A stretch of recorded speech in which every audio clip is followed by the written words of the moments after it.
This conference will now be recorded. Hello, everyone. Welcome to the Hastings-on-Hudson Board of Ed meeting, May 18, 2020. Want to call the meeting to order. We've got a variety of important topics to discuss tonight. And I want to get right into it and pass the meeting over to Dr. Henning Piedmont to start with any announcements. Sure. Thank you, Mr. Sunheim and board trustees.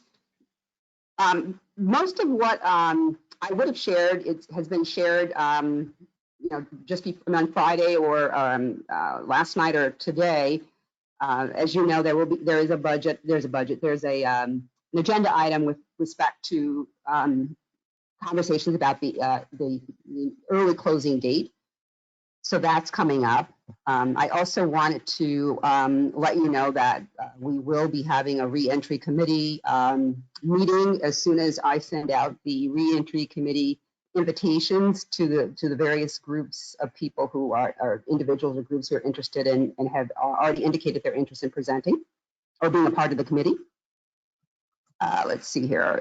I'd like to thank the PTSA and SEPTA for participating with Melissa and myself for the Superintendent's Wednesday chats.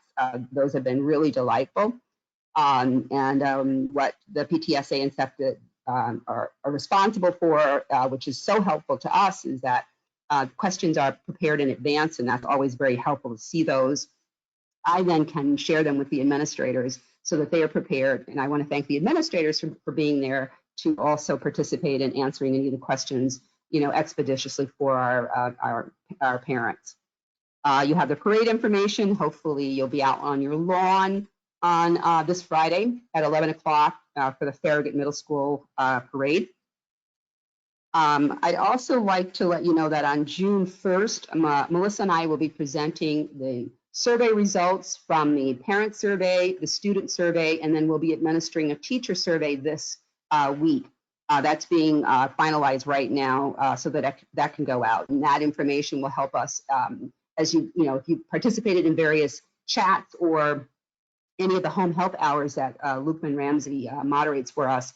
You've heard that it's very important for us to be able to use that information to make adjustments and certainly to work collaboratively as we have with the teachers union so that we can move forward into this next leg of our journey in virtual learning to learn from those things that have been hiccups or haven't perhaps been as smoothly, or we've had different expectations, and ensure that moving forward we'll be better prepared, because there's certainly a reality that some form of virtual learning will be taking place next year, because we're certainly not sure when we're going to actually be fully back into school. So I just wanted to share that with you, and that concludes my comments. Thank you very much. Excuse me, Doug, could you please take a roll call for the board members so I make sure I know who is on the meeting? Yeah, I believe Jody just arrived. She was just texting me that she was having trouble getting in. Jody, are you here? I don't see Jeremy and I don't see Jody, so that's why I'm here. Hold on. Jeremy's here. Jody's now here. Allison's here. Lauren is here. And let me go over to this one. Tim is here. And Sylvia is here. So I think I got everyone, right? Yeah. Okay. So all present. Okay. Okay, so let's move on to announcements. I don't know if they're administrative comments. Yes, sure. Good evening, everyone. So the Professional Learning Committee has been meeting. This is a wonderful group of educators across all of the different bargaining units. And we've been meeting since the extended school closure, and I believe we've met 2 or 3 times already. The focus of our sessions has been to create a professional development plan for the 2021 school year. And so we have created a draft, and that will be finalized over the summer. I'm continuing to meet regularly with the assistant superintendents across the Quad Village And this week, our conversation centered around the summer compensatory program and vetting some web-based resources to support children over the summer across the river towns. Our weekly Friday appy hours have been ongoing. Those have served as learning exchanges for the faculty. Valerie mentioned Lukeman Ramsey, who's one of our parents. He also works for the Google for Education team, and he has partnered weekly with us to provide support both to the faculty during the appy hours, to the parents, to the Hastings Home Help Hours, as you know, and to support Valerie and me, and that's ongoing weekly. He's dedicated a ton of time, and we're very, very grateful to him. And then finally, we have some science research news. Kayla Awesome-Gutnick, a junior in the science research class, applied for and was awarded a $5,000 grant from the Margeau Foundation. And the Margeau Foundation funds independent research projects on environmental issues by high school students.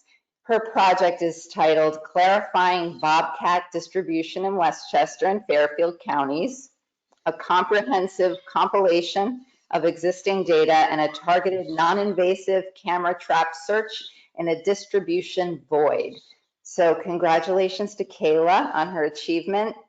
Also congratulations to our wonderful science department and all of the energies that have gone into science research. And Kayla will be presenting her research as well on the June 1st at the Board of Education meeting. And that's it. Oh, that's great. Thanks for that. And I look forward to seeing Kayla's presentation. That's just such a cool sounding project. And Doug, I figured because I'm going to be presenting both the budget and the capital bond, I didn't want to be repetitive. So yeah, I think that's where. That's fine. Yeah. Is Sophia or Clay on for the student report at all? Their names. I don't think they were Looking through here. the list, and I'm not seeing them. Okay. Well, if they pop on, we can do that report at some point. Okay, public comment. So want to open it up to public comment. I believe Janine likely has a list again. As you make comments, please state your name, that you're a resident of Hastings, or if you're not, that wherever you are a resident of. And please keep your comments to 3 minutes, and Janine will give you an indication when you're at your 3 minutes. So Janine, I'll pass it over to you. I actually did not receive anyone who wanted to speak during the public comment. I forwarded the board 3 public comments regarding athletics and assistant coaches. Okay. Okay. Well, we have second public comment at the end of the meeting. If anyone would like to speak during that, feel free to email Janine. And Janine, you'll just keep your eye on your email throughout? Mm-hmm. Okay, so we will do that. So let's move on to the school budget presentation. Tonight, just to remind the board, we're going to be taking a vote during the business items. I think it's during the business items. I'm not sure where it is, but we're going to be taking a vote on the school budget. So want to make sure that we have any final questions or presentation points down from the administration. So with that, I'll pass it over to Valerie and Maureen. Can I say something? Do you think that, can Janine read the comments that were sent in? Would you like me to? Sure. I think it's part of public comment.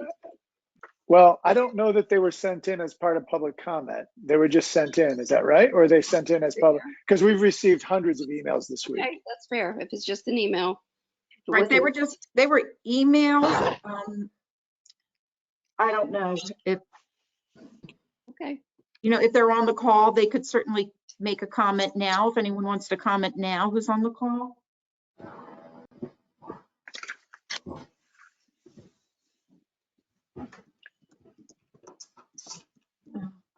Okay. Yeah, I just don't want to give precedent to one No, I understand.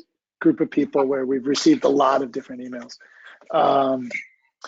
And those, just for anyone listening, those do qualify for us as public comment. They're not publicly said at a meeting, but they are comments, and they certainly go into our discussions and our decision-making process. So I don't want anyone to think that if it wasn't read out loud, we somehow haven't seen it or read it or taken it into careful consideration as we have. Okay, so with that, let's move on to the budget, final budget presentation of this budget season, and I'll pass it over to Valerie and Maureen. Sure. Actually, just before this presentation, there was a question asked about the reductions in the science department, and we asked Lou Pietro to prepare 2 slides to review what the science offerings are currently for this school year, and then what the proposed science offerings are for next year. And then he also has some student enrollment information. So Janine, if you would upload those or place those on the screen, that would be great. I'm sorry. Valerie, I was just responding to someone on my other computer who wanted to do a public comment. You were asking for which presentation, the capital bond? Yeah, the 2 slides for Lou Pietro. No, not the, Janine, not the capital bond. It was The science from reduction? Lou. Yeah, the Yes. 2 slides that I sent to you. Yep. Okay, I didn't know where they went, so let me open them here. Here we go. All right, Lou, I turn it over to you. Yeah, I'm here. Hello, everybody. Can you hear me? Yes, Yep. thank you. All right, no problem. Thank you for having me. I just wanted to give you some clarification on the impact of not filling the earth science position at Farragut Middle School and how that impacts the high school, so that you have all the information necessary to make your decisions. If you look at the left side of that first slide, I'm only showing you what's being affected. So obviously that's not the entire science offerings at the high school, but currently we are staffing an earth science ICT section, which currently has 11 students. And if you remember, I guess it was 2 or 3 budget presentations ago, we talked about reducing that ICT section for next year because of we anticipate that all of our students who are currently in 8th grade are going to pass earth science. And because of the Regents waiver and exemption for this year because of COVID-19, they automatically will be getting the earth science Regents credit for the exam. So we don't anticipate anybody coming in from 8th grade having to either make up earth science, nor do we anticipate having any new students coming into 9th grade from other districts currently needing earth science. If they did, we could defer that for a year and give it to them in 10th grade. So they would all take, so next year all 9th graders would be in living environment, which is usually the standard. Those 11 students that currently are in that section now have either had struggled in 8th grade earth science or are new students who had moved into a district who needed a physical lab science, which is earth science for us. So to meet their graduation requirements, but we don't anticipate needing that section for next year. In addition, we are going to collapse a section of, it's our only section of AP Physics, E&M. E is electricity and magnetics with the corresponding lab. This current year, we have 9 students. If you look at next year, to the right side, we don't anticipate, right now we only have 5 requests for that course. So it's really hard to justify running a class with 5 students, albeit those are students who really have a love for physics.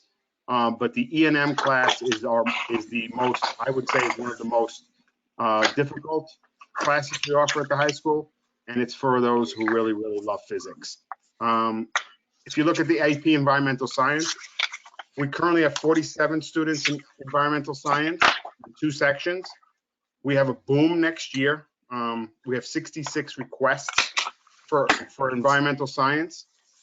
Prior to the reduction, we had come up with a way to run 3 sections of AP Environmental Science next year, but due to the reduction in our high school science, we can't do that any longer. We're back down to 2 environmental science sections.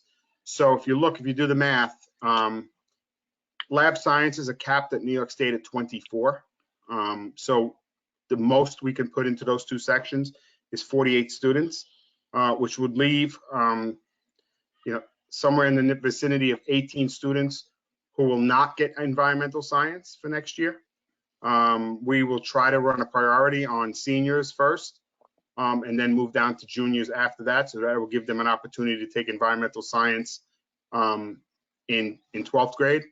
Environmental science has become very popular at Hastings High School. It's usually the AP science that students who have struggled in science and want to kind of challenge themselves at the next level when they become juniors or seniors, they challenge themselves using AP environmental science. And that's the reason why we believe that the numbers have really increased for this year. So we can only run 2 sections for next year because we just won't have anybody to be able to pick up that 3rd section. And then we have the electives. The electives would be robotics and astronomy, the most popular ones that we offer. Robotics is a 1st-year course. We started it this year. It was actually a course that was funded through the Education Foundation and has an enrollment this year of 11 students. And that teacher has really pushed those students. And this year we have 15 requests, but we don't have that teacher's being transferred down to the middle school to do the earth science. So and he won't be around to teach that robotics. However, I've had some conversations today. If those of you who've been around the high school a little bit know, we had a coding elective last couple of years. We ran a coding elective to our math department. So I've made some phone calls today and spoken to Greg Stevens about the possibility of bringing the coding elective back with a little bit of robotics built in, so that we don't lose a little bit of steam. So we're looking at that option.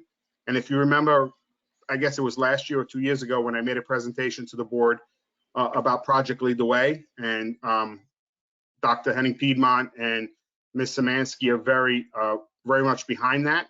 So the hope is that the high school will be able to recover some of these STEM electives via Project Lead the Way in the future. So that's a hope of ours. So by no means are we looking to reduce our STEM offerings. In fact, the conversations between the building level and central office have been to really increase those. But COVID has kind of taken its own path and decided that this is not the right time for us to do that.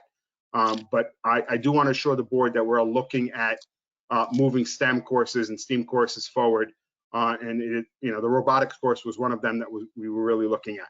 Astronomy has been growing over the years.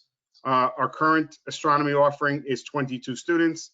Next year, as you can see, we had 24 students who wanted it, have requested it. Again, that is taught by a person who really loves astronomy and has a real inkling for it. To just give it to another teacher would be doing astronomy a injustice. So that course will probably not run again next year. And nanoscience is an on-again, off-again course. We rotate in and out. Sometimes it's called material science. Other times it's called nanotechnologies. We rotate those around. The reason we're cutting that is not really because of the earth science, move. That was a trade that we made because we had an increased enrollment in AP biology as well for next year. And by transferring some from high school staff to the middle school and swapping, we did a trade. I was able to get the AP biology teacher over to the high school for an extra section so that we can offer 3 sections of AP biology. We only had staffing for 2 sections of AP biology, but we really had a need to staff 3 sections of AP biology. And by running a trade with the middle school, we were able to accomplish that for our AP students. So I don't want people thinking that nanotechnologies was cut because of the earth science move, but I wanted you to see that elective wasn't running for next year. And then because of the loss of science, we had 2 sections of health that were taught by science teachers. And because we lost some staffing in the science department, it's really difficult for us to support 2 health classes in the science department.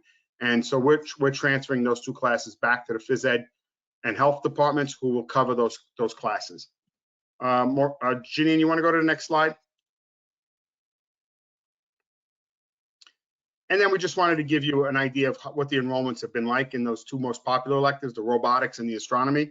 Like I told you, robotics was a 1st-year course this year. We started with 11 students this year. We were anticipating 15 students next year. And I put up there just that coding elective that we're exploring again, which we'll probably name something a little different than coding. because we're going to try to institute and get some professional development for the teacher to include some robotics as well. Whether that's the Lego Academy or something like that, we'll figure that piece out.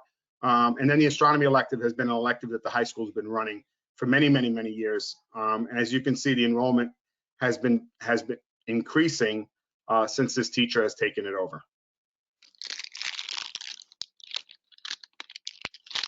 Any questions?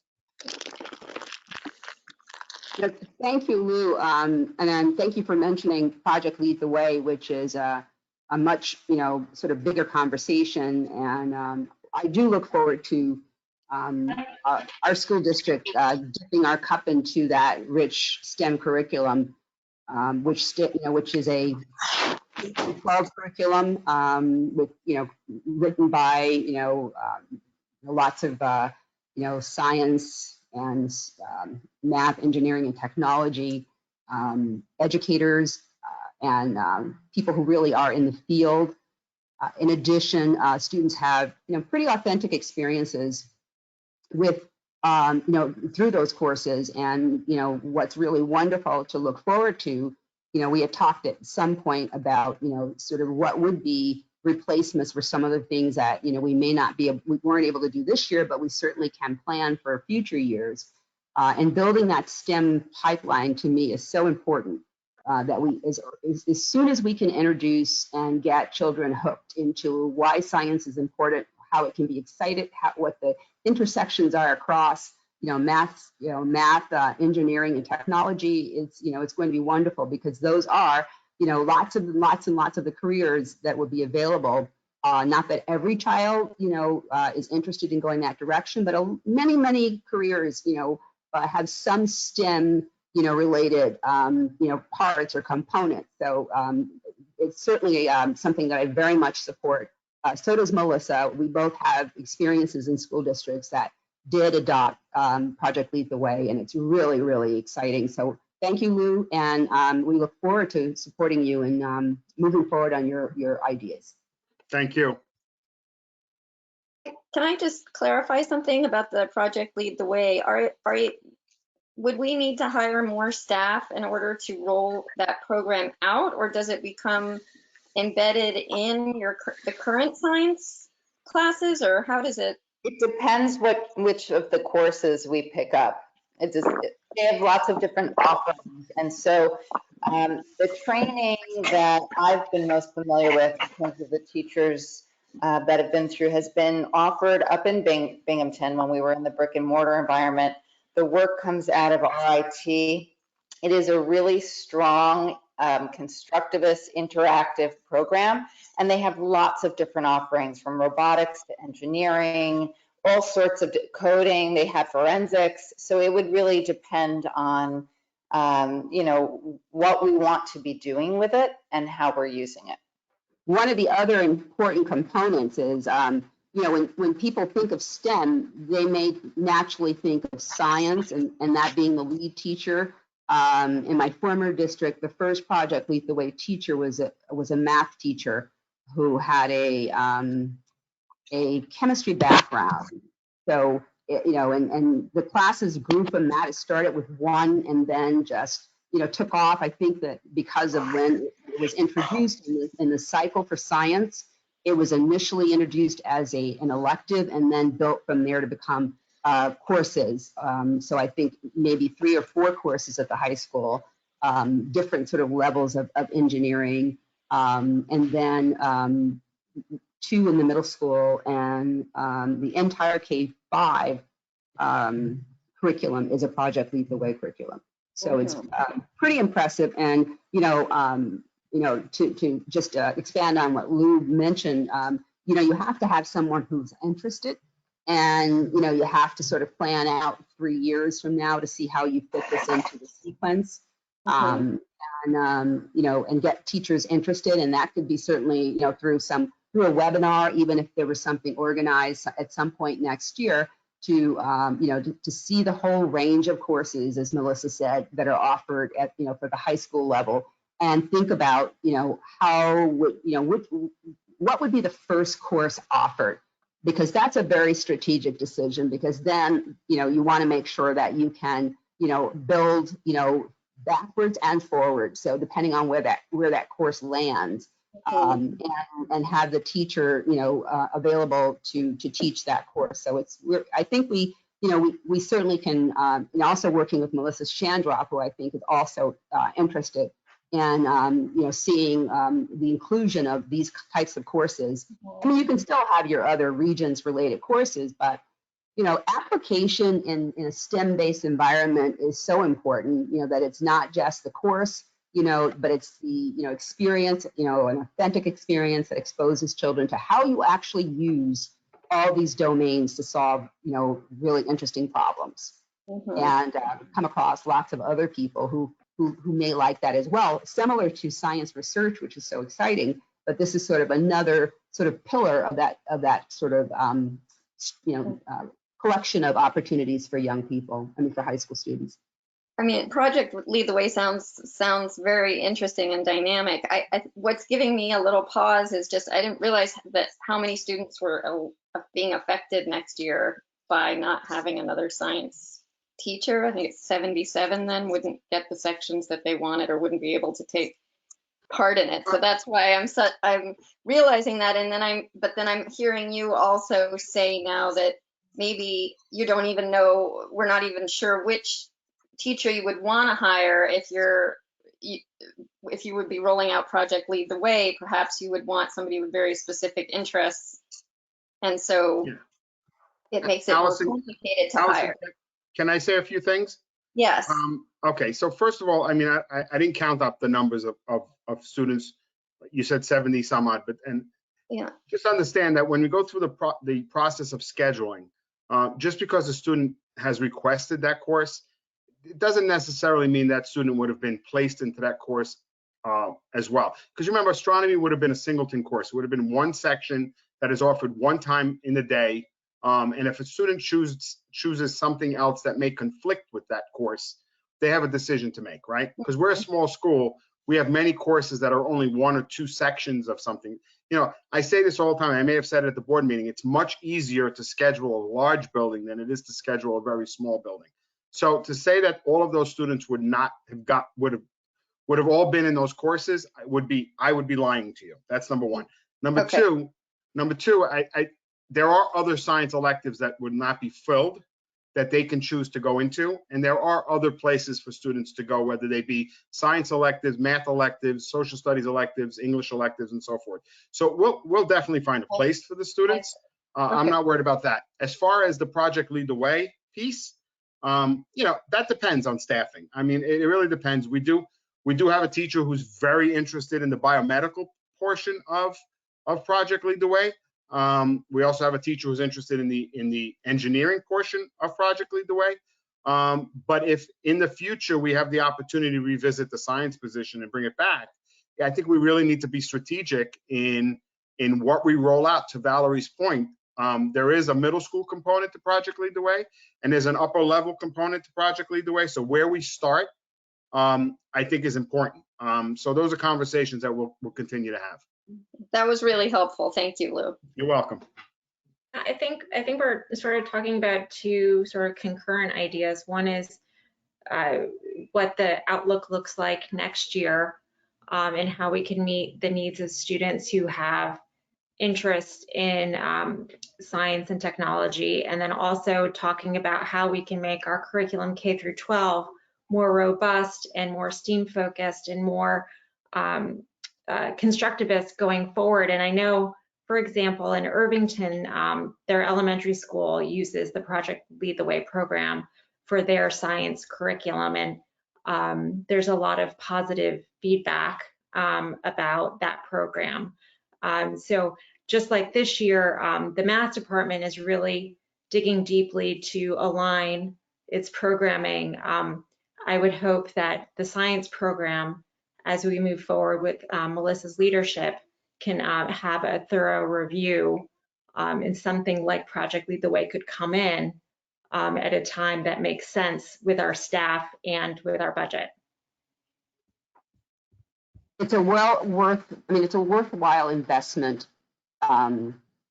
in creating as I said, ways in which children can see the importance and the relevance of those different, content areas, which, right now, follow, very, every school, has a, the traditional collection of science courses or math or English, and those are that approach in terms of that. I mean, you have to have that. We still, until the regents are no longer going to be offered, we have to offer those.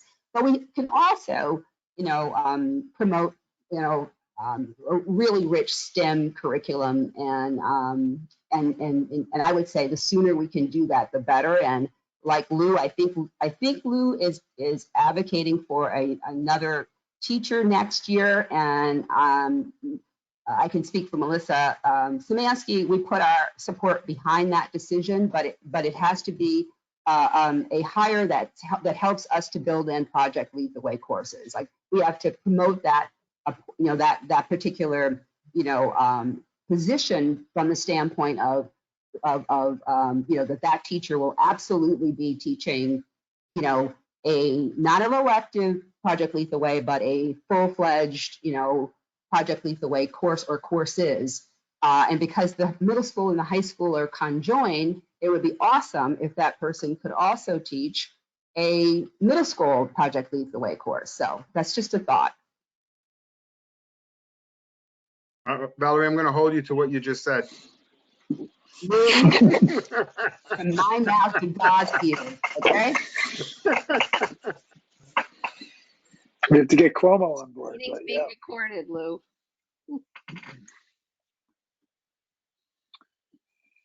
Does anyone else? No joking aside, I really appreciate all the questions and the conversation. I think it's important for us to have it. So thank you. Thank you, Lou. Yeah, and this is helpful for someone who hasn't been in high school in years and doesn't have a kid in high school right now. You just don't think through some of these. Just out of curiosity, I'm imagining AP Physics, E&M Lab, something like that, 5 requests. If someone's requesting that, they probably not tiptoeing into that course. They're doing that because they have a real love of physics. Are there resources, if it turns out those 5 people are seniors who happen to be maybe people who wanted to major in physics or something of that nature? Are there ways for them to get that outside of our school? It would take a lot more energy and effort, but are there ways to get some specific one-off things like that? I don't know who those 5 people are, but I'm also sensitive to people may have been planning on that for a few years. There are options. There's in-house options. Students always approach their teachers about independent study courses. So that's always an option. And then we always have students who dual enroll in either nighttime college level classes or on weekends. For example, I've had a request today from four of our rising seniors to take multivariable calculus at Pace University in the fall, and are looking for my approval. And we may have to release them 10 minutes early from class on a given afternoon. So we work those things out for students should they want to do that. So there are options for kids. Yeah, I appreciate that. And it may be that this year, for a variety of reasons that we're all aware of now, that may be, and it may be the case in things outside of just the sciences. I know we're talking about the sciences now, but I appreciate the administration, Lou, you and Melissa, and everyone really being creative in how we ensure that kids who really do have a love and a passion for a topic that they've seen maybe people above them go through, and they've gotten a lot of great positive marks, and they could feel somewhat let down, that we have an opportunity to really creatively work with them. So I appreciate that. And I think the community will as well. Any other board members have any questions about what Lou has presented here?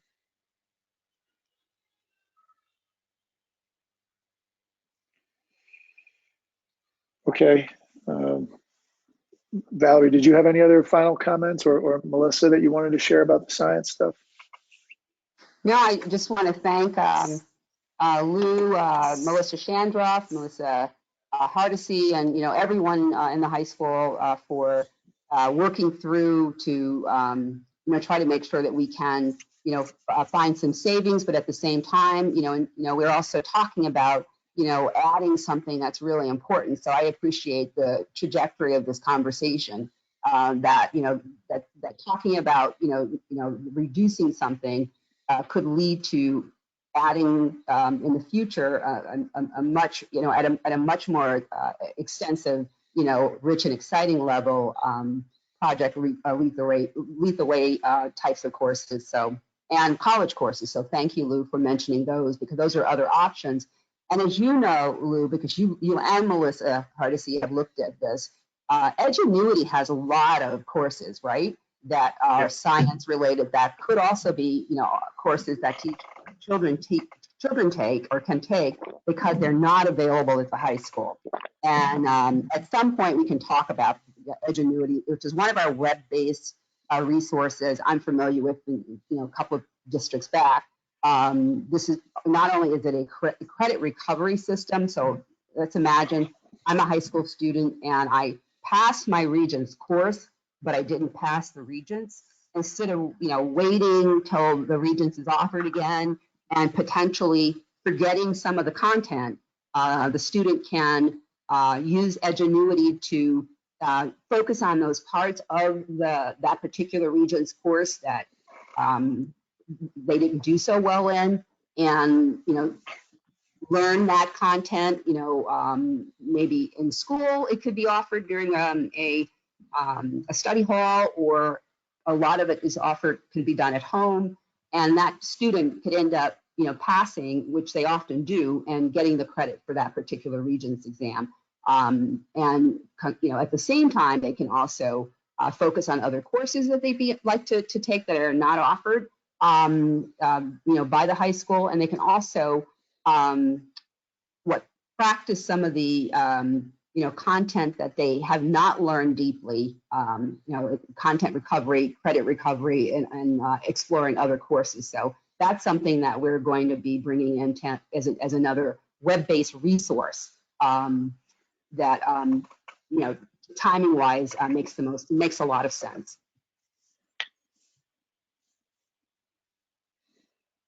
Okay. I wanted to just take a moment. I think this budget stuff is confusing to people in a normal budget cycle. I think it's can be fairly confusing to the public. I know one of the things we've heard is this idea of once something gets cut, it doesn't get added back. And so people are really fearful that something gets cut, that it won't get added back. And I just want to distinguish for anyone listening the difference between things that are cut that you're trying to take out of the levy, that you're trying to take out of kind of your known pooling funds, and that once it gets cut, it's cut for a reason. And it's very hard to add that back, because once you add it back, you're adding back to the tax levy, which is going to impact people's taxes. And it's very hard to add back. The difference here, we think right now, right, we don't really know what the next 3, 4, 5 years could entail. But the difference here is that we're cutting because our revenue was taken away from us in the last 6 to 8 weeks. So we thought we were getting $5.2 million from the state. Turns out we are conservatively estimating, based on comments so far from the governor, that we need to look at a 20% reduction in that. So we went from thinking on March 2nd, we were getting $5.2 million from the state that would add to our levy. That's about 10% of our budget, to having to plan for the fact that we really may only receive about 4.3. So that's a $900,000 reduction after we had already gone through a budgeting process. So the cuts that we're making right now, and the sharing the pain across a lot of these different departments that we've talked about, has to do with the fact that we've got to find some way to get that $900,000 out, because we don't have it coming from the state, or at least we don't think we're going to have it coming from the state.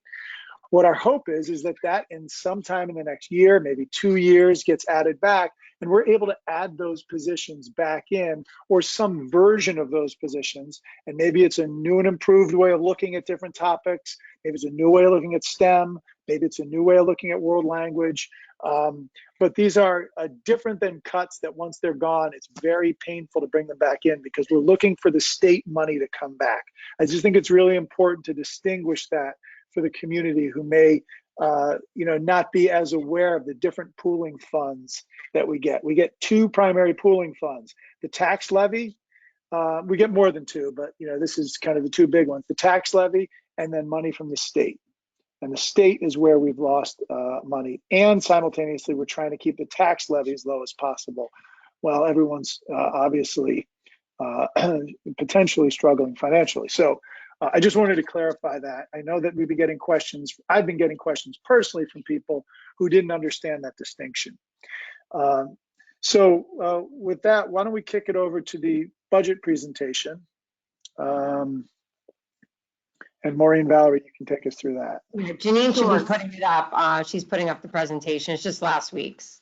Sure. And let me just add a few comments with regards to kind of the process that we've been on since about, I guess it was November, right, Maureen, with the Budget 101s, that those presentations, were developed and made available because they really provided some essential background knowledge that would, help, anyone who's really not as familiar with school budgeting to kind of understand, a lot of the rationale and, sort of the foundation that goes into, the development of a school budget. Now that was complicated. I mean, we didn't know when we were, presenting the Budget 101s that we'd be faced with, a virus that has, will leave, its sort of legacy on, society, and certainly we're feeling it financially as our other districts.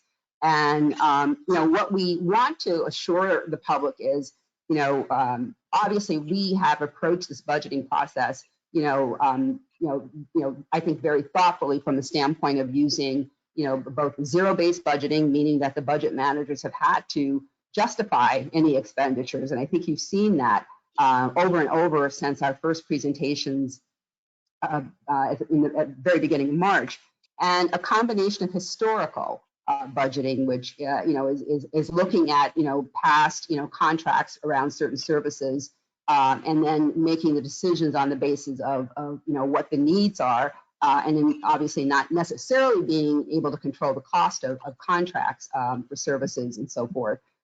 So that hybrid approach is really what's led us to this point. And I want to thank the Board of Education for asking questions that really forced us to go back and look and research and see the many different ways that we could potentially either restore or that we had to the original proposal to reduce in a particular area was really the only choice that we can make in some cases. So I want to thank the board for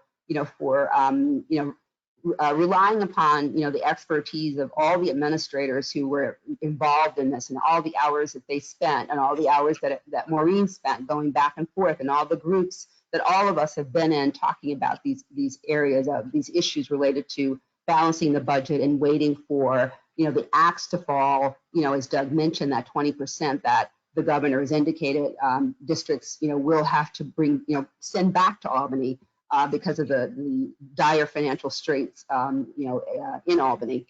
So I just wanted to remind the public of sort of some of those steps that have led up to this point, and I think what everyone also understands is that we have limited reserves. We don't have big businesses that generate reserves that then could come to the school district. I don't know I know it's bad from the standpoint of not having the reserves. I don't always think it's good, from the standpoint of certainly more traffic and so forth. But that's the reason. I mean, if we don't have, commercial properties to draw any of our, not reserves, our revenue, I'm sorry. If we don't have commercial properties to count on to add to, our collection of taxes, then we're certainly in, a very precarious situation. And as Doug indicated, we're having to return, monies, and we know our reserves, our revenues have been reduced because the state taxes haven't come in Albany, and that really makes a big difference for a district like Hastings, that is depending a great deal on the taxpayers. So I just wanted to sort of set that stage. And Maureen, I turn it over to you. Sure. So tonight, this is really our budget presentation from last week, in which at that point we presented, and the board at that point, accepted, went around and kind of accepted where we were currently. And I just wanted, again, if you can go to the slide, Janine, that has the budget overview, please. Back, please, back, the one that, yes. So just to remind everyone where we are and where we currently are reflecting. And as we know, last week we met on Tuesday, and at the time, as has been stated by the governor, they had spoke about giving us an update on Friday, May 15th. Unfortunately, Friday, May 15th came and went, and the governor, in terms of an actual dollar amount, because I guess at that point, had there been any indication of any change in what had been spoken about a 20% reduction. And again, this has been, the governor has indicated that, again, it's based upon their own revenues at the state. They, as you can imagine, the state sales tax revenues are down, income taxes, the delay in the filing to June 15th. That means less revenue for the state. Just the overall, obviously, shutdown of all businesses in the state have a dire impact on the state's overall revenues. And because of that, they've indicated to us that whatever shortfalls they may have will have to be made up unless there's a bailout from the federal government. Unfortunately, we have not heard any update, anything that has changed. And I think, as we know, that the federal government is there's no timeline in which they may find a way to either restore any money to the state. And even if they do, I think that the problem is that whatever ends up happening there, we don't know how that's going to impact us. So what we have to do is balance our budget based on the information that's provided to us.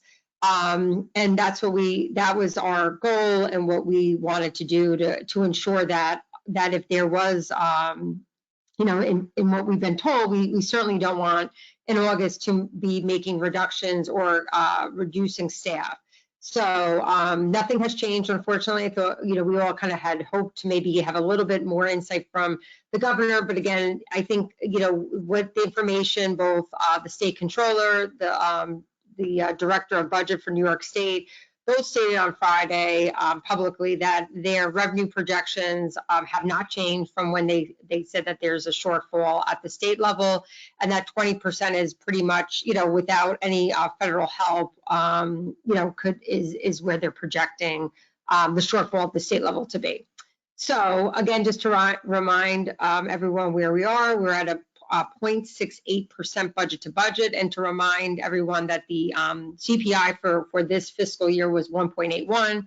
So you see, just like any other place, our expenses grow. For, like Valerie said, there's many things that we pay for, not only our employees, but health insurance and different other increases that we needed to cover or legally required to cover, increases in health and retirement system payments and such. And again, it required us to, in addition to losing revenues, to make some reductions that we've been presenting to you for the last, I guess, 3 months or so now, that we're kind of in the final stages. And as we spoke about last week, it is in fact a tax compliant budget. It's actually currently $50,000 below the tax cap. It is the second year in a row we're a little bit below the tax cap. And then also that results in a proposed tax increase for residents of a 0.95%, a little bit below 1%. And we spoke about that last week. So unless there's some other changes or some considerations the board would like us to fold into the budget, we would be adopting that amount this evening.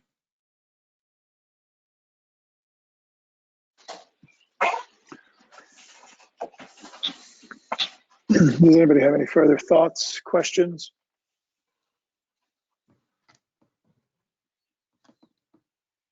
And like I just wanted to mention, as we have spoken about before, as always, if there's an emergency that presents itself during the year, of course, the board has the ability to address that if there were something that's some unforeseen expense that were to occur sometime next year, whether it be an enrollment, I don't know what it would exactly be, but if there were something that fell into that would be outside of our spending plan, the board could in fact appropriate reserves if so needed, to address something that was needed to be addressed next year. I just wanted to say thank you again to Maureen and Valerie and all the building leaders and department chairs and program leaders for coming up with the budget.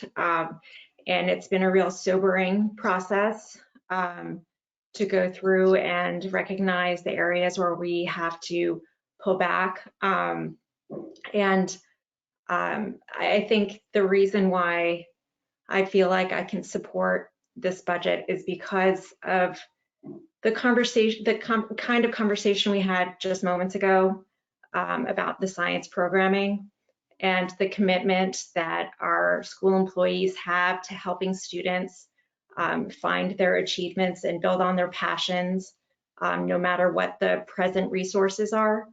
And I think with the commitment of all of our staff and faculty and administration to continue to support students in all their needs, including areas where we're cutting back on out of necessity.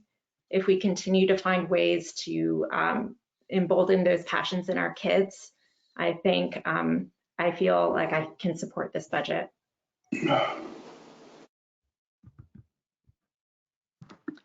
So when, if there's also another opportunity for the board when we're adopting the actual resolution later in the business sections, if there's any change, but I just, again, was there anything that you learned tonight that we wanted to address, or are we comfortable where we are?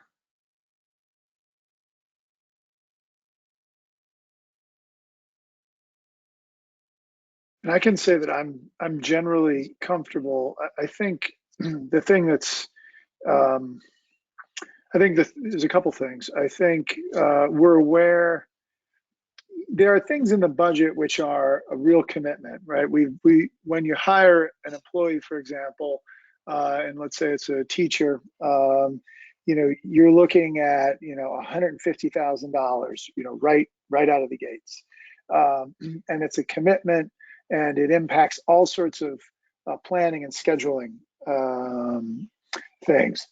Then there's things which can be done in a bit more of a piecemealish way, restoring cuts to theater, adding back different kind of modified sports, assistant coaches, and I think there's a couple ways, and I think there's a couple ways to think about that. Or another one, was, do we turn some of these, science programs, robotics or something, into, something that's not a course, but an after-school program. That's, again, something that's kind of a lower dollar commitment. So I think there's a lot of ways to think about these lower dollar commitments that don't have the big kind of full, I'm on the border of Yonkers at 7 o'clock every day. They go crazy with pots and pans, so I'm having trouble hearing right now.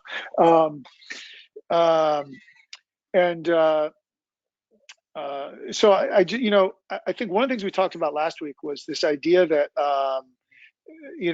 we can certainly keep those open, and it's something to be restored. Let's say September comes, the guidance is a little bit better than it was, and we're able to bring some of that stuff back. So we want to leave that open. I guess the question is, are there any of those things now? Do we leave it kind of as is, or are there any of those things now which we want to allocate money to? And I really don't know the answer. I mean, I'm not sure. I don't have a strong opinion either way, because I feel as though we start adding back and identifying things for certain groups. It opens up Pandora's box of prioritizing different programs. We have said from the get-go that we have asked everyone to share the pain. And part of sharing the pain is everyone gives a little bit, so no one has to give everything. And so I just wanted to maybe throw that out to the board to see if you've got an opinion on the topic. Do we leave the budget as is? Do we or do we allocate now?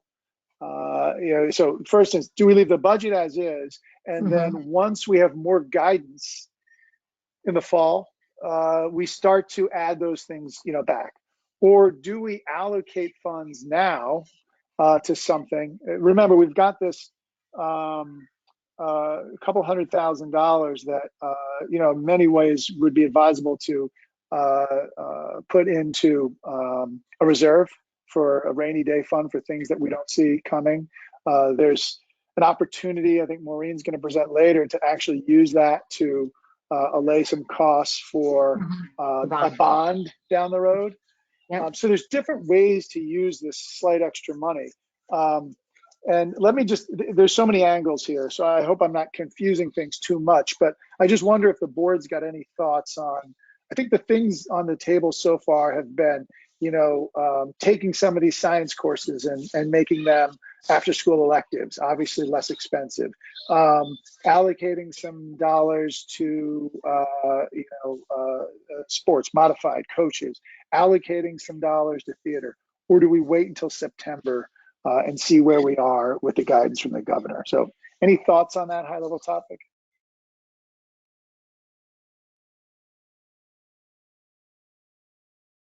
Doug, what you just presented, I'm sorry, I was just thinking there are ways that what some other districts are doing, if their revenue projections, to your point, in September come back, because that way you're not committing to spending something in the event that the revenues go in the other direction, which we don't want. But many schools are taking that, are more or less doing somewhat of what you suggested. They're kind of getting a consensus among the groups. And to your point, there's a difference in doing a one-off than building in a labor cost, in which would be very much more difficult to manage going forward.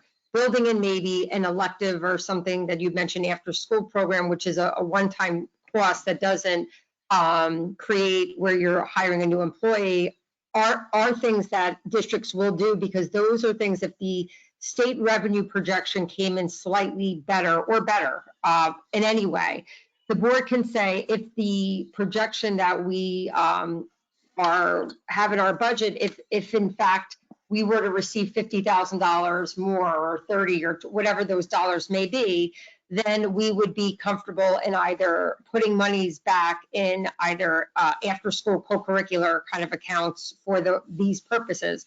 Because some districts, I think you can't do that when you're talking about hiring full staff members. You can't, I think that's very dangerous. But I think the one-off then allows you, if the state projection comes in slightly better than we hoped, and when I say that, I don't think it'll be tremendously better, but if there's a little bit of a leeway there, that would allow you to do that. And then if it were to come in worse, you wouldn't be committing to doing something now that you may say, oh, I wish we didn't put the monies there. I think that may be a good way to address it.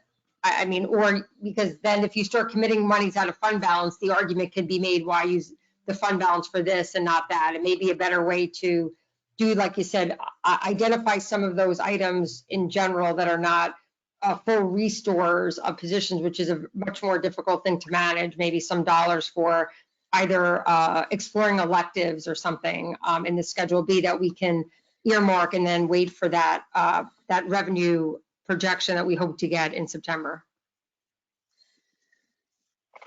I mean, I'll start off by saying that I would be in favor with earmarking, $20,000 or $30,000 for some sort of elective spend, with clarity that we don't know exactly what that is. And then that would leave still whatever it is, 170 plus to be put in, to a reserve. I mean, that feels kind of right to me. It gives us a little room to, that's my personal opinion. I don't know if the board has, any thoughts on that.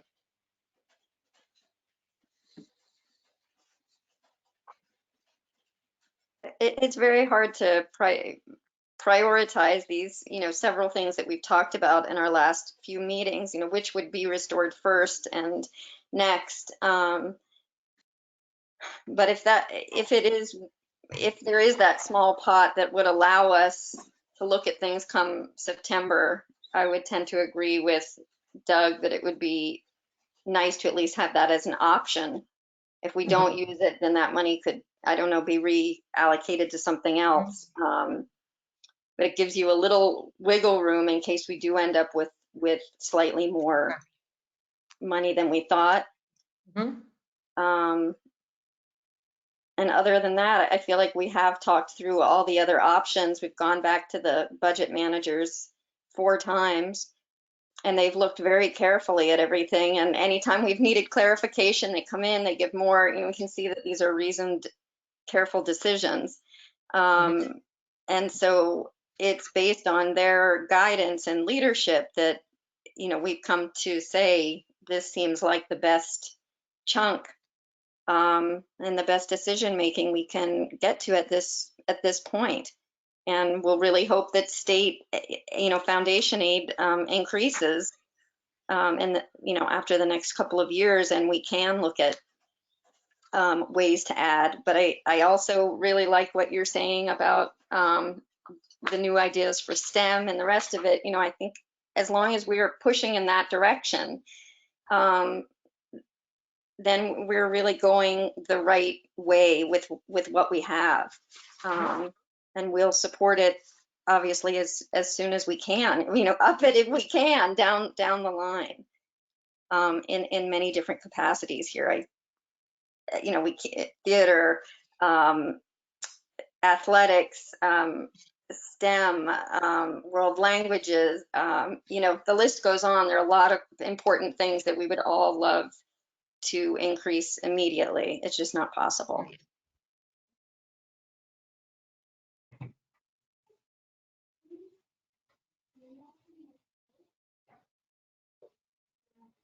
Is anyone against that idea? I'm supportive of that idea. I think it's important to continue in any fashion we're able to provide programming, even if it's elective or after school, to students who have accelerated passions. I think particularly students who are planning toward higher ed, if they know in high school they've been anticipating certain experiences, I think if we can earmark some money now for that potential, I think that would be significant.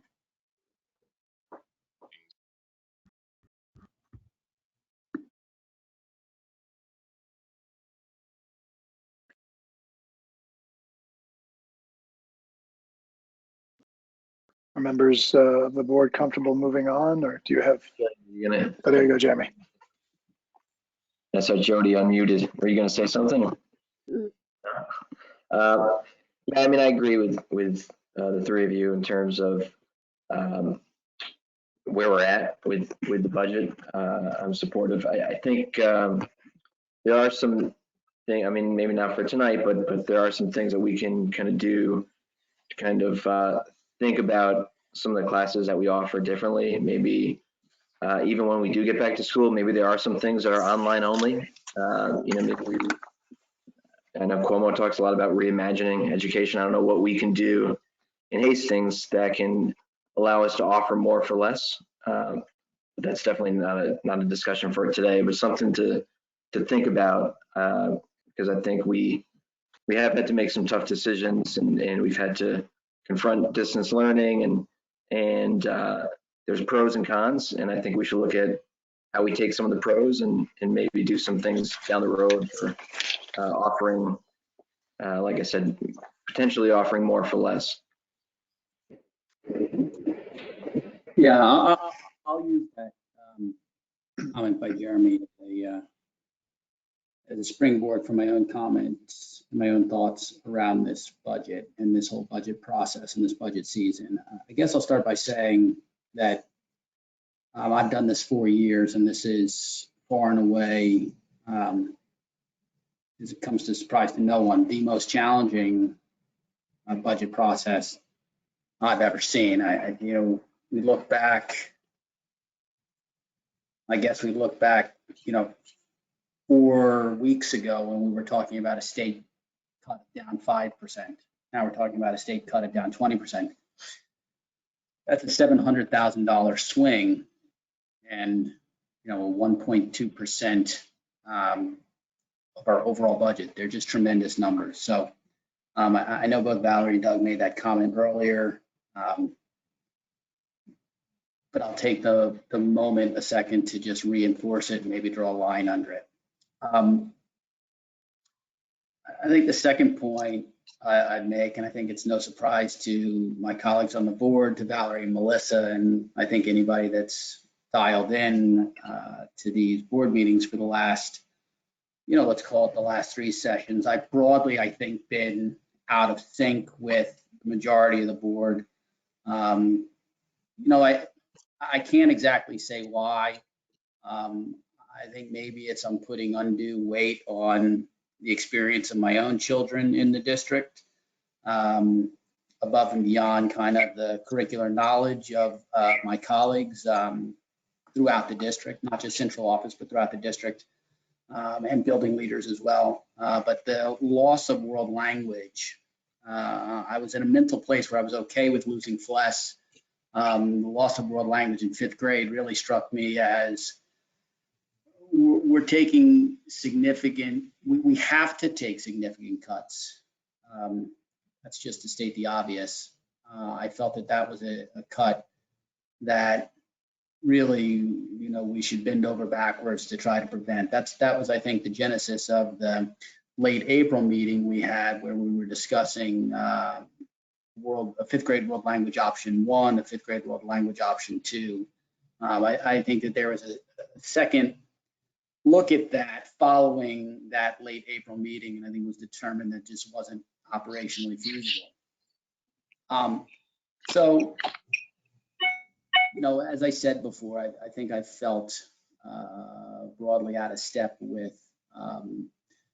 maybe let's call it resource utilization views. But the catch in all of this is that it's a democratic process. And I think that, and Allison alluded to this in her comments, I don't think it's through a lack of effort and a lack of integrity and a lack of fundamental interest in what's best for our kids that's resulted in this budget, or at least, the differences that I've had and others have had. But simply, there are differences, and I have my opinions and other people have theirs, and my opinions are going to be formed on certain things and other people's opinions are formed on other things. So taking all that into consideration, and with really tremendous respect for the process, and for the process and the people behind the process, and I thought about this long and hard. I will be supporting this budget. I think it undermines the work that we do for me to either abstain or to vote against. So I will be supporting this budget. The reason I said I'll use Jeremy's comments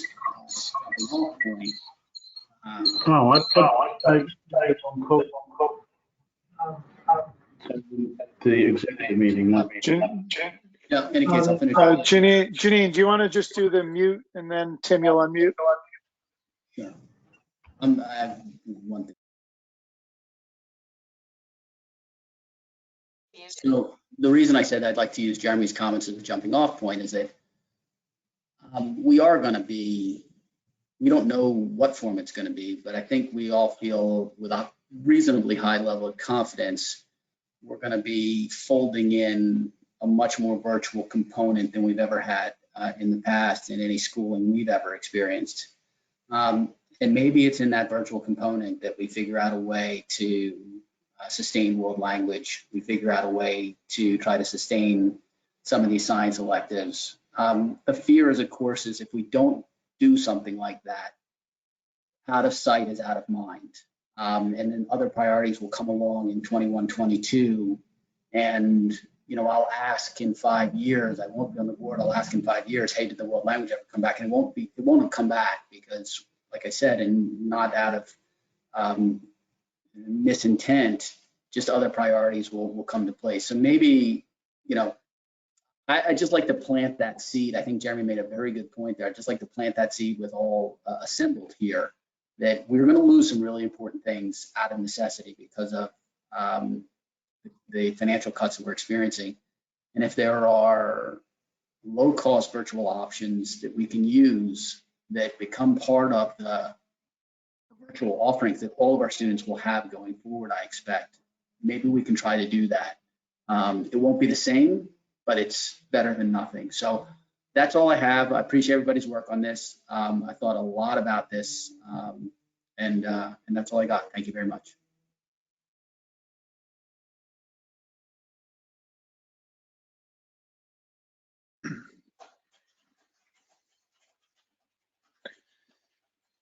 Anyone else? We can, I know Sylvia and Jody, you haven't said anything, but we also have an opportunity for you to share some comments if you'd like when we actually move to the vote on the budget, if there's anything you don't want to say. Let's just pause for 15 seconds here to make sure that there's no other comments, and then we'll keep moving.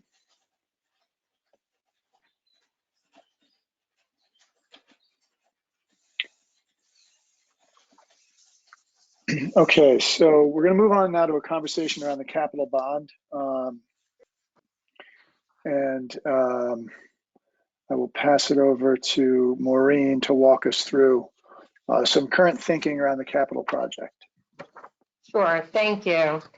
So tonight, I'm going to give an overview of what work is currently in progress and where we are in total, and have some thoughts about, there's been questions about, you know, especially in light of COVID, and thinking about what are the right next steps for us in terms of moving forward with some of the projects that we, you know, are part of our bond scope. And I have some thoughts about it tonight that we can discuss, because I know this is, with everything that is going on, there's definitely a significant concern about either, you know, issuing large debt and what the impact to taxpayers would be in the next few years. So, you know, just kind of walking through where we currently are with some of the projects that are currently approved and underway, and then talk about the other parts of the bond, and, you know, what some of my thoughts are on it, and the pros and cons of either, you know, doing a hold now or moving forward and looking at it over the course of the next few years, and strategizing some ideas around that. So Janine, if you can go to the first slide. So the first slide here is, this is to do with our Hillside infrastructure project. And as the board knows, we actually approved the bids for both the roofing and the infrastructure work. And the good news here, and just to kind of remind everyone in terms of how we're tracking in terms of our bond, our budget. So this is work that'll begin the end of June. It is the second half of the roof at Hillside that needed to be replaced, and some general contracting work that includes some floors, windows, asbestos abatement, and some repointing work there at Hillside. So our pre-bond budget for the roofing work at Hillside was about 1.1 million. Our approved bid that the board accepted after we vetted it was 832,000, which means that we're currently tracking 285,000 in the positive on that in terms of our overall $18,300,000 original bond scope. In terms of the Hillside infrastructure project that we opened, and again, you'll see because of the inflation contingency, that's how those numbers are and where we compared. We did award a bid for $489,710, and that means that we're currently tracking $150,000 under the pre-bond estimate there. So next slide, please, Janine. Then we have our middle school infrastructure project, and so far the only two projects, the actual bond itself, the $18,300,000 bond, was broken up into four major, it's called projects, and that's how we have to submit them to the state. There were two kind of infrastructure projects, and those, the ones, the Hillside that I just spoke to, and now this middle school infrastructure, we've only received two project approvals, and the others are still up. You know, we're not in the approval state yet. So the middle school infrastructure project will be opening our bids on Friday, May 22nd. Our pre-bond, which was our estimate for that work with the roofing project at the Farragut was $1.8 million. The boiler project estimate was $993,000, and our general contracting for this work, and again, very similar to Hillside, a lot of abatement work. We know that it's an older building. There's areas in which every time we do a project, we're trying to do some abatement work, flooring, repointing, soffits around the building, and some other general, like I said, maintenance of our existing building. Our current estimates for all of these projects combined are currently in that, and when I say our current estimates, that means our construction manager, which is, those are current pricing estimates based upon what people are opening bids at in the market, as you know, as recently as a few weeks back or a month back. We're currently about 400,000 below that. So the square footage costs of this type of work is coming in below. And again, there's definitely a lot of interest in this particular project. We actually had a much higher amount of individuals picking up plans, which generally means it's actually a good sign for us. So, but we'll wait to see what we get on Friday. But we're optimistic and hopeful, similar to the Hillside project. Our hope is that we will also be running below budget on this particular project. Next, Janine, please. So now we're going to speak about the Hillside Building Addition, because as we know, this project had changed from our original pre-bond, and we did go out to the voters not too long ago, pre-COVID, and with some of the estimates on where the work stood, with some of the change in design and things, the project cost had been increased over what our pre-bond was. So we did go and to ensure we'd have enough money to finish the project in its current, what was currently being proposed, the current budget estimate was higher than our pre-bond, and by giving us access to the capital reserve fund, it would have allowed for some of those enhancements that we had hoped to include would be part of this project. The good thing in some ways is that, you know, we did not start, there's no work that's been started there. We do not have state approval. So that gives us an opportunity now, post-COVID, to kind of look and see where we were, you know, where we are now, and the things have changed quite a bit. So I think, you know, as we've been speaking, there is still, you know, there is still a priority for space, and that's where we really started out at Hillside. What was driving the needs at Hillside was really a need for additional classroom space to really support the programming in both general and special education spaces. We also knew it was a very important for us to create a space that could be used as a cafeteria and a multi-use space room, because that building, as we went through in our pre-bond, was really there was insufficient space in terms of all the programming and just having a space to have a cafeteria, and we were like limited in the ability, really, as the enrollment there has shifted and grown in programs, we were getting very tight. So I think those needs still exist. So although it's a very expensive project, really thinking about, where we last were, and thinking about, what's really important is we definitely still need the space, and that's not going to go away, but we definitely think we needed to look at that project and really think about some of the things that we had hoped maybe, pre-COVID to accomplish there, but thinking about, what are ways that we could potentially, if we were going to move forward with this project, what are things we can scale back? What are things that, we may not be able to add them in any foreseeable future, but we could still, use the space, and it could still work well for the school and still address much of what, what drove the project to begin with, which was the need for both general and special education spaces and programming. So some of the ideas in looking at that project cost and saying, what are some things that we can, immediately reduce off of the scope of work that will help get us to a place in which, A, we don't have to use our capital reserve. And as we've always said, even when we got the voter authorization, we really understood that that was something that we didn't want to use the entire amount, but we really needed it to be authorized, because with the last proposal that we spoke about with the seating and things, we knew that there was going to be a need to use some of the money, even if we had found some savings elsewhere, because of just the overall, some of the scope had gone up. So really thinking about moving forward with the project and ways to really bring this project back to where, in terms of a budget, to the bond, to the original bond scope, and really saying what do we need to accomplish there, and what are things that we can still use the space and use it for, it'll still serve our needs very well, but things we can reduce. So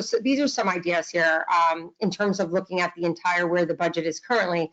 We can reduce the size of the kitchen layout and equipment, and much of that is we equipped the kitchen there. It's a brand new building. We built the kitchen certainly to the standard of a new, kind of, I wouldn't say top of line, but equipped it with all the type of,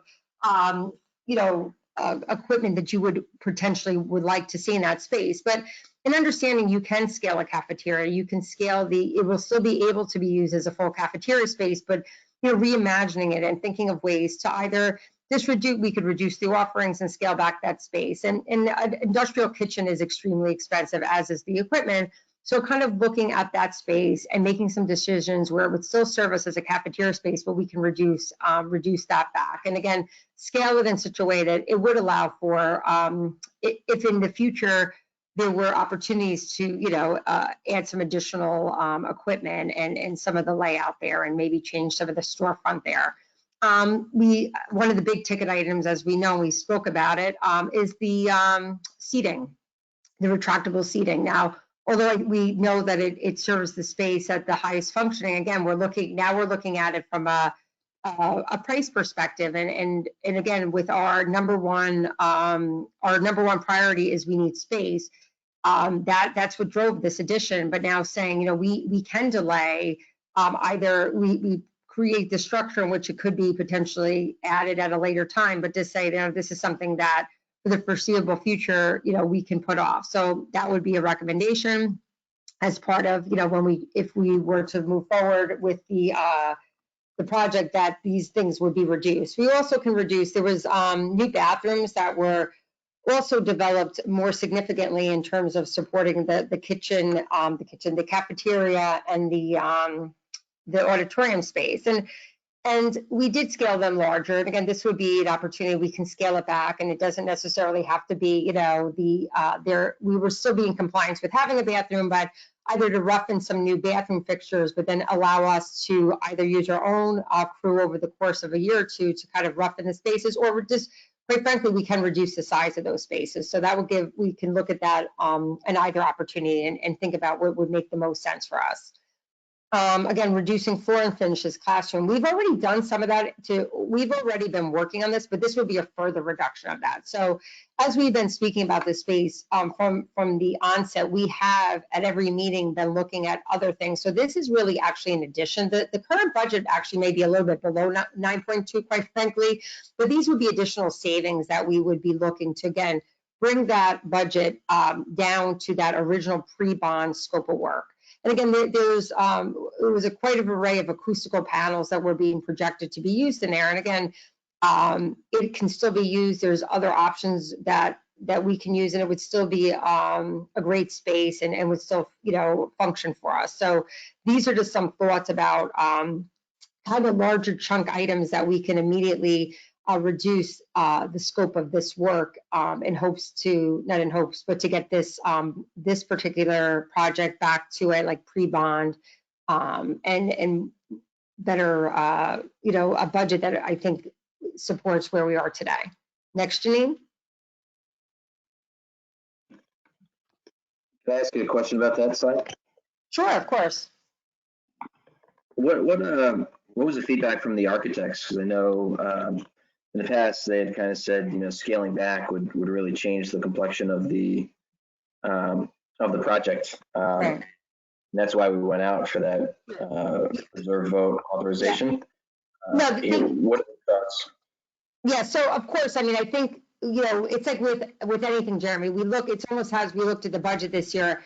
Of course, they agree that this is the way to scale the building. They felt, first and foremost, it's important to build the building for the space. They felt that, reducing the square footage of the building would be the something that they would not recommend. And they understood all the things we're doing, we're scaling. It doesn't mean that the space, yes, it may not be But they understand, like with the pre-COVID, it was a very different conversation. They know now, as we, similar to how we addressed our budget, we're addressing it really from a money perspective. And when we're looking at it from that lens and saying, if we really wanted to be much more, because of the COVID and because it's linked to kind of some of thinking about how we're going to pay down this debt and how we're going to structure the debt to try to push it off, in the hopes as the economy recovers. So in order to do that, we felt really strongly, and the architects actually agreed, and all of them, they actually told me they agreed with everything I was saying, because I think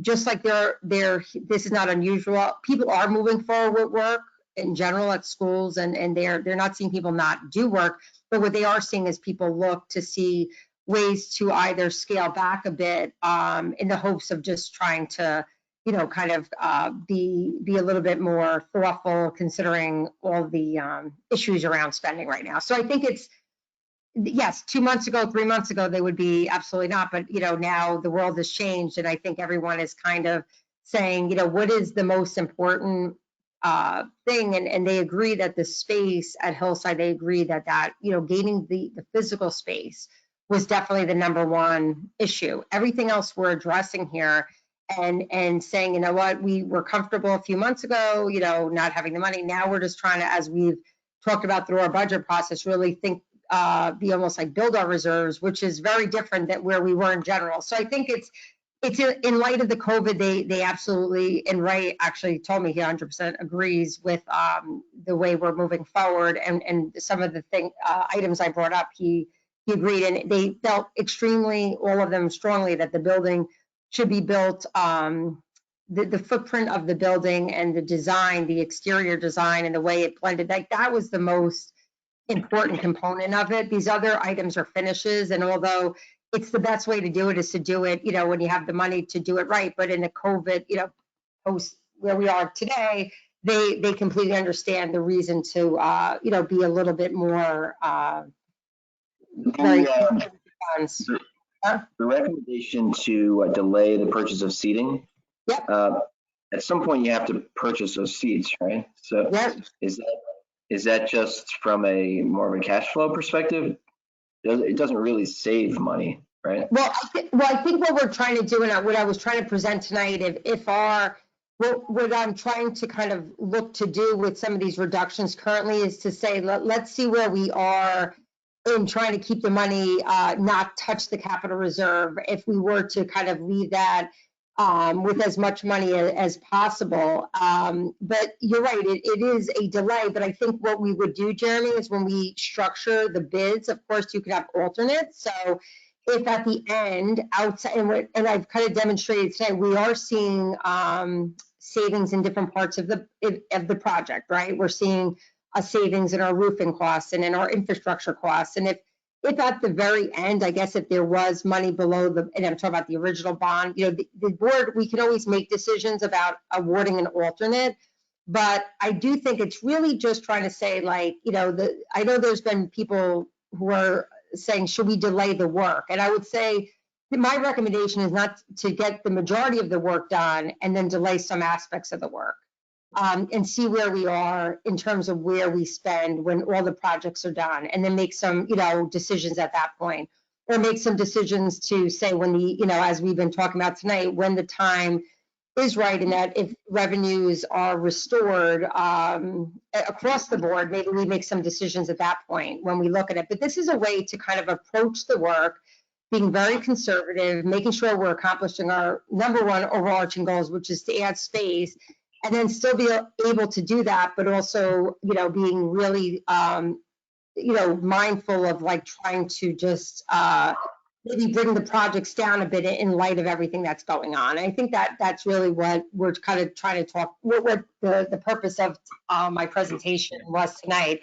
I think obviously many of us, we know maybe had things change, we may have changed our minds on this, but I do think, we're still accomplishing, maybe we accomplished 95%, and there's things in there that we wish we could have. But I think having, saving some money and putting that on the side and kind of then having the majority of the work done and then being able to reevaluate it. You know, we could always not spend the capital reserve money now and take a hold and see where we are and add it. Like if we felt, because you do have authorization to do that, but then it gives you the opportunity to kind of see where we are in a few years' time and look at everything holistically and then make that decision at a time where we feel that we can release those funds. So I guess that would still accomplish, and I think delaying the work would be problematic because the cost of the big addition to delay a job like that, there could be a large escalation increase over the course of time if you delayed it too long. So, you know, trimming it and moving forward, I would say would be the more preferable way to address it. Makes sense. Yeah, delaying is problematic because the rates are at an all-time low, and seeing the bids come in at better prices than we expected. So, so we're you know, it's hard to imagine that the rates will be much better than this if we delayed for a year, 2 or 3 years. That's true. And then also there, as we've talked about, yeah, there's beyond the rate of borrowing, then we also have to worry about the rate of inflation of construction, and that's not something that's built in. So, you know, if you delay it, there may be things we'd be even reducing further. So, you know, thinking about what our initial bond proceeds were and looking at ways to, you know, either get, you know, reduce some scope of the work, but also not eliminate it because it's something then you could add as, you know, which is different than either scaling or making the building smaller, because that would probably not, you know, then you really don't have the opportunity to say, oh, I wish we did add that other classroom. And when we think about our original bond that we went out with the original 18 million, we did say we were building 4 classrooms and a cafetorium, right? So, you know, we would be staying true to what that project scope was. And that's what, am I just reducing some of these other items to see, so we have some time to kind of evaluate where we are. And so now I'm going to speak about the middle school auditorium and the music suites at Farragut Complex. Those projects are still in the design phase. They've actually, they have been in at different times with engineers in the last couple of months. And because of, you know, there's definitely a lot of, not a lot, but a good bit of engineering work because of anytime you're dealing with an existing older building and the plans being a little bit older, that in order to kind of come up with a very, you know, good plan for moving forward for the middle school auditorium and the music suite, they had to do a little bit more investigation and check some loads and some different items as it relates to even air conditioning in the middle school auditorium. But the good news is in looking at that, they've come up with a bunch of different design things. It's just more a matter of shoring up some of those things to then to deliver the full designs. Both of those projects are still running significantly below the estimates because, again, by doing some of that engineering work, they also realized that some of the work isn't as costly as they initially thought as well. So we are looking for those projects to be submitted in the fall of 2020. And again, the board will have, obviously, they'll be presented the designs and you'll have an opportunity to, you know, give some feedback and they can, of course, be tweaked in some of their thinking. If they do go in the fall, we anticipate an approval in February 2021 with the projected start date of those projects to be the spring of 21 with a completion at the end of the following summer. And again, just the good news is the most recent estimates that are now done by the construction manager, which really reflect a current cost of doing that work, they're running 500,000 and below of our pre-bond budget. So again, we know that we are, in fact, again, another example of why, you know, doing the work now in which we're finding a lot of the estimates to be below what we thought we would be paying for the work. That's definitely a very positive thing from a long-term perspective. And I can tell you from being in both of those spaces, well, I could say both, but just even thinking about the music suite is in very, very poor shape, and it definitely needs a good amount of work. So I think, you know, the good news is we are finding that the projects are, you know, there's a lot, some are less involved than we had thought initially, and that we feel confident that, again, this is going to be less than we thought, which is very positive in our overall budget for all the projects. Next, Janine, please. Okay, so I just wanted to remind you, and this is kind of, Jeremy, the point you were making. So When we were in our pre-bond presentations, and this was provided to us, these rates are provided by financial advisors, and at the time they take what the current rate is and they add some basis points for some market increases over the course of time, and they do it, of course, based upon what they use something, then they blow things out over a couple of years based on historical trends and rates for schools and municipalities. So at the time, when we presented our bond, we at that time were looking at kind of a blended rate of somewhere in the 3.5, and you can see it is it was around 3.5 to 4, and it does go up because they push out the higher rates to the latter years in which those dollars mean less, and this is just a structure of a debt, but it more or less runs out to be somewhere in like a 3.7. And again, we knew that was a little bit higher than the rate at the time, but as we always do when we present this to the public, we always want to make sure that we are not using a rate that potentially could increase by the time we borrow. So based on that rate at the time, and with our estimated, and again, we were very conservative in our building aid. We were only showing at that time a 90% approval of our rate, which is a 42.4. And again, we anticipate that the majority, if not all, will be 100% funded, but this is just allows for if there's an exclusion to an item in your project. We were looking at a debt service that would, over the course of time, with the interest, be 24 million, right? Because, and then a net cost of 16 million because we do get the aid back on it. So just thinking about the principal and the interest on that like 3.5 to 4% rate that we were projecting at the time, and with our net of building aid. So, and at that time it actually was a very good rate, and it's still, but now obviously, you know, we've seen that these rates have significantly decreased. So if you can go to the next slide, Janine. And now this is just something we put together because the bond council would then prepare it more, you know, this is actually a little bit higher than rates are, but just to kind of demonstrate what I try to do in this slide was just to take it down, not even where the rate currently is, but just to demonstrate this is a 0.75% reduction, more or less, like less than a 1%. Actually, the rates now are lower than this for bonds. But just to kind of demonstrate that 1% on an $18 million borrowing, how significant over the course of time that is. That's actually over the course of time, it would be $2 million less to borrow than we have projected. So again, this is extremely conservative. I was told that the rates, but again, we have to decide when is the best time for us to borrow. And we're going to discuss that a little bit more, but this is currently, the rates are actually lower than this. And even if we were to borrow in about a year from now, they would probably project the rates to be even about a little bit lower than this anyway when we talk about a bond, because this is much higher than the current bond rates are for, again, for schools and municipalities that borrow at a much lower rate than private rates are.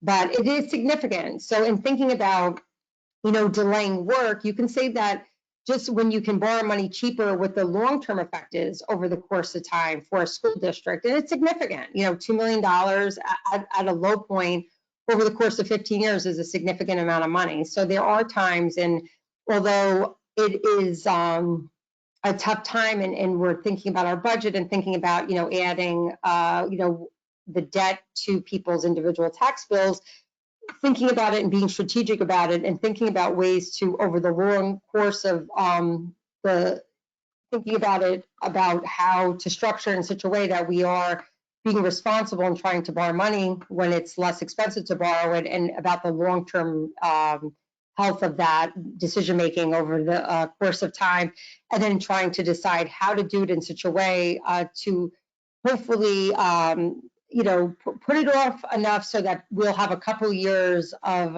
people not worrying about that being added to their tax bill. So I wanted to kind of give you some thoughts about ways to structure debt that we've done and schools do to try to balance that with the debt service as that comes on and the impact it has on individual homeowners. So if you go to the next slide, Janine. Okay, so how we would start this process, and this would be whether COVID existed or not, because as I had mentioned, there's 4 separate projects to go to the state. we would not, typically you would not issue your full bonding until those projects are all approved for a variety of reasons, because projects can take a course of a few years. So borrowing money and then having to pay a principal back, once you borrow a bond, that clock starts ticking. But what people use are instruments called bands, and bands are basically a bond anticipation note, and it's a way to borrow for some of the costs related to your entire bond, but do it in such a way that you're not borrowing the entire amount before you need it, because keeping that money there, and again, that kind of starts the clock, as I had mentioned. And there are times in which potentially a project, as it was with our fields, can take 2.5 to 3 years to be at your final completion stage.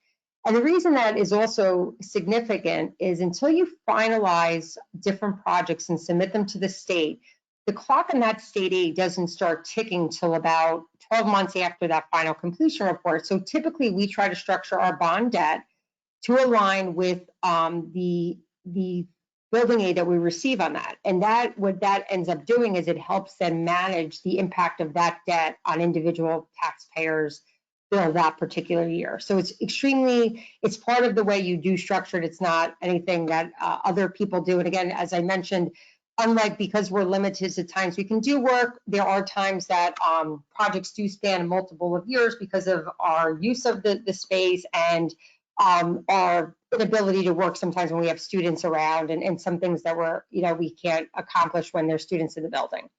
So right now, I'm just showing you and actually the band rate currently, and again, this is an extremely conservative 1.25. Many districts up until last week were borrowing bands at less than 1%. But just to give you a sense of what that would look like, and I'll explain why those two amounts, the 18 and 15 million, what they represent.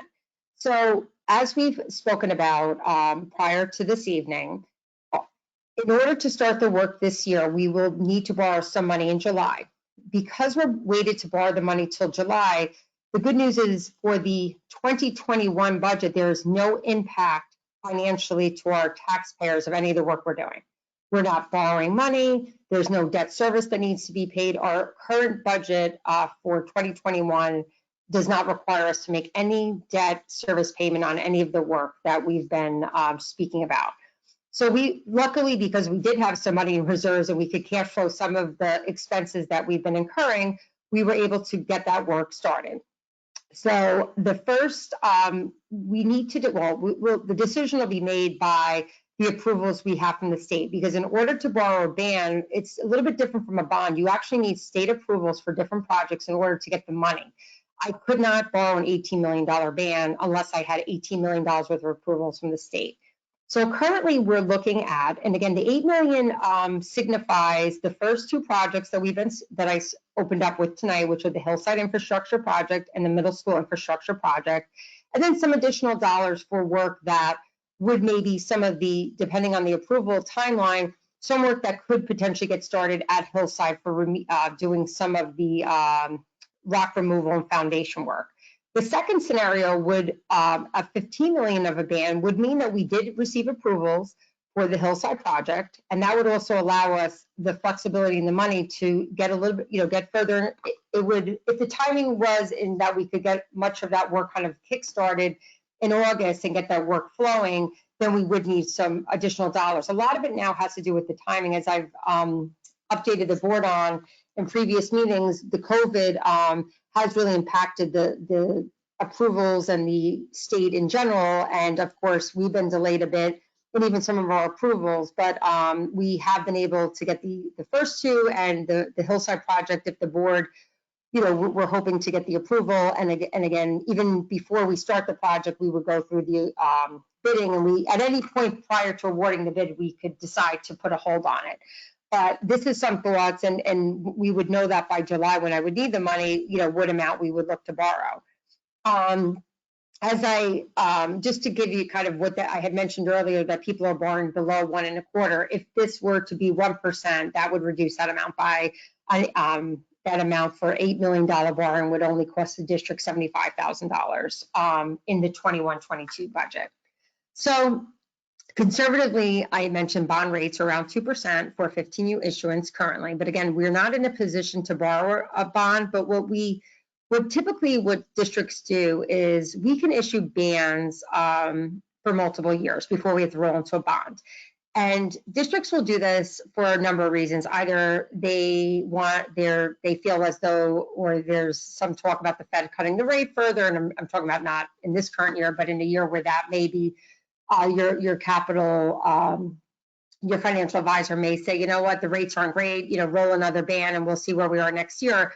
Or sometimes because the project, like I said, is taking longer and there's no need to issue the full amount and it's better for them to roll over bans, or they're waiting for some other debt to fall off. So there's a variety of reasons, but I think the reason we would entertain maybe rolling a ban if the rates were still favorable is because when you roll a ban, although you do pay the interest, and again, ban interest is much lower than bond interest, as you can see.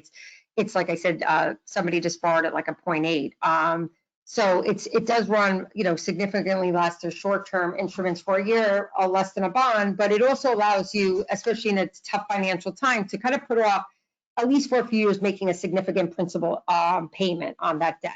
So the only debt that you would, if we were to roll bans for 2 years in a row, we would have to make a small principal payment in 2022. But again, it's significantly lower than when we looked at the schedule earlier that would call for, a much larger principal payment. And some thoughts about the way we could also think about paying down the debt, as Doug kind of alluded to earlier.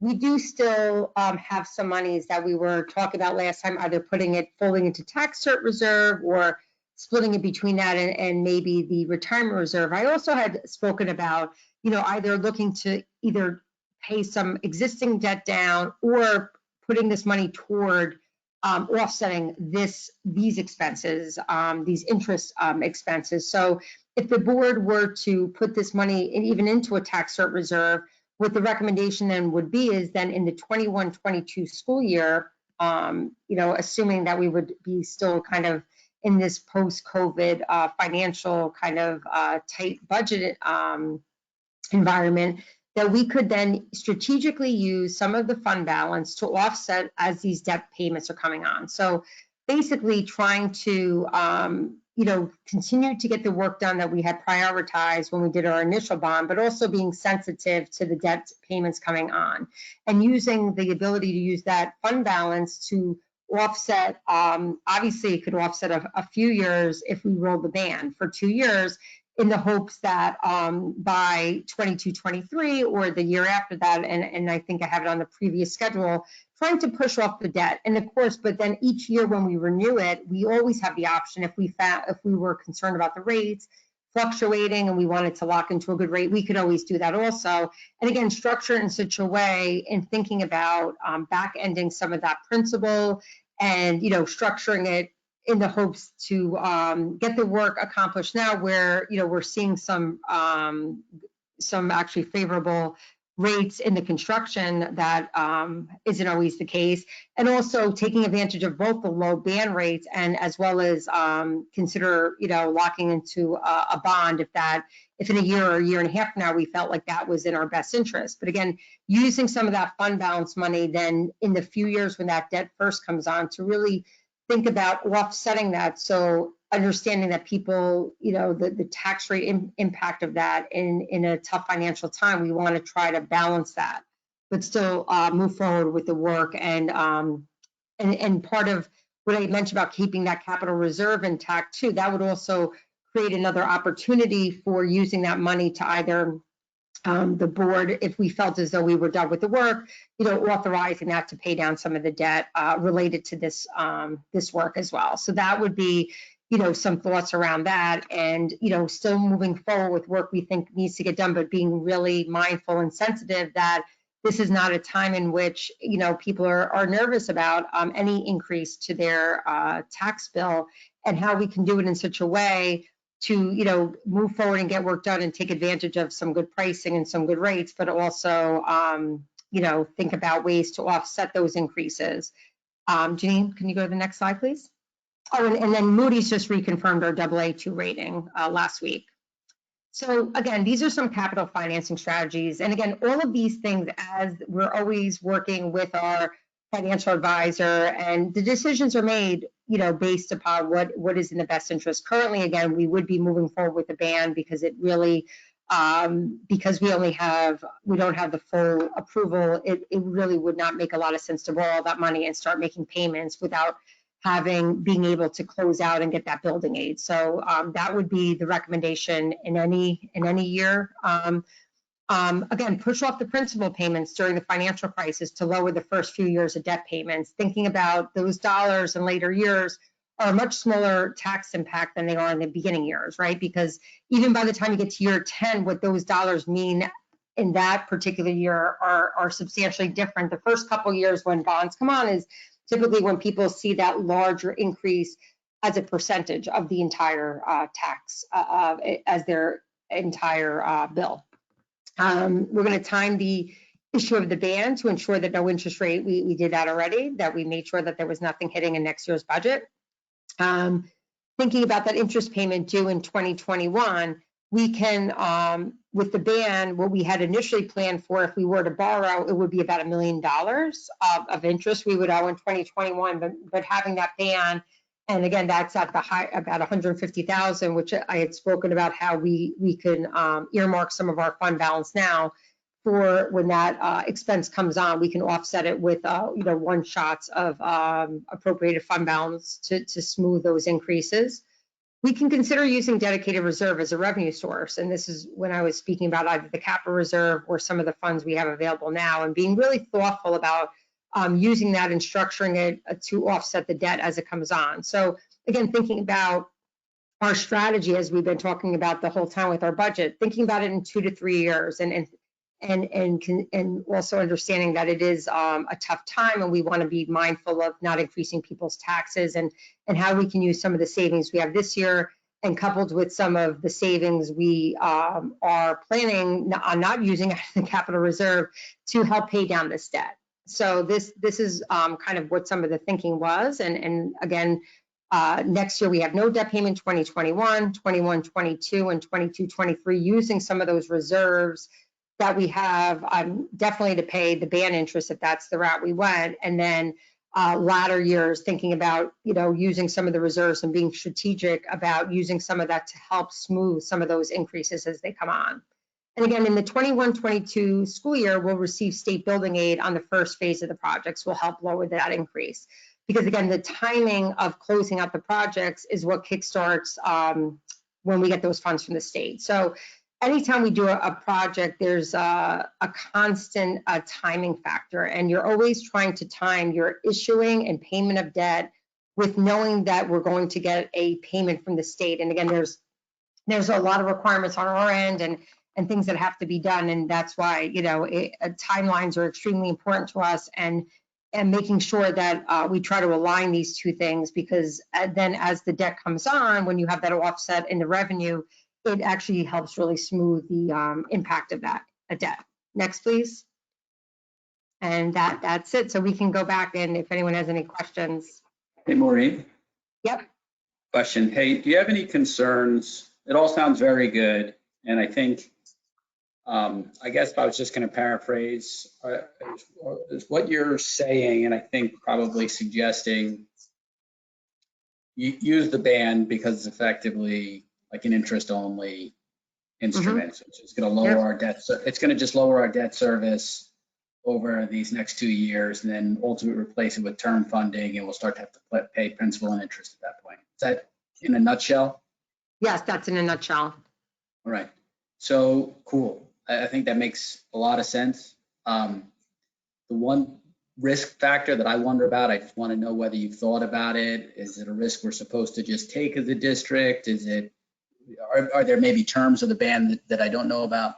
But what happens if something, if there's a issue at the New York State level, and there's a municipal default or concerns around municipal defaults, and we get shut out as a municipal issuer, that market just closes on us. Like there are times when markets just close.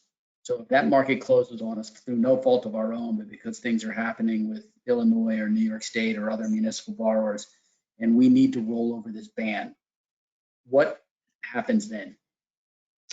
I mean, that has never been an issue. And we, you know, I've spoken to him, you know, even when everything was first kind of occurring and they were, you know, watching the markets, and that's where they'll advise you, like, you know, there was a little fluctuation in the market for municipal borrowing, but that is one of the most stable, I think, borrowings, because I think we're the best.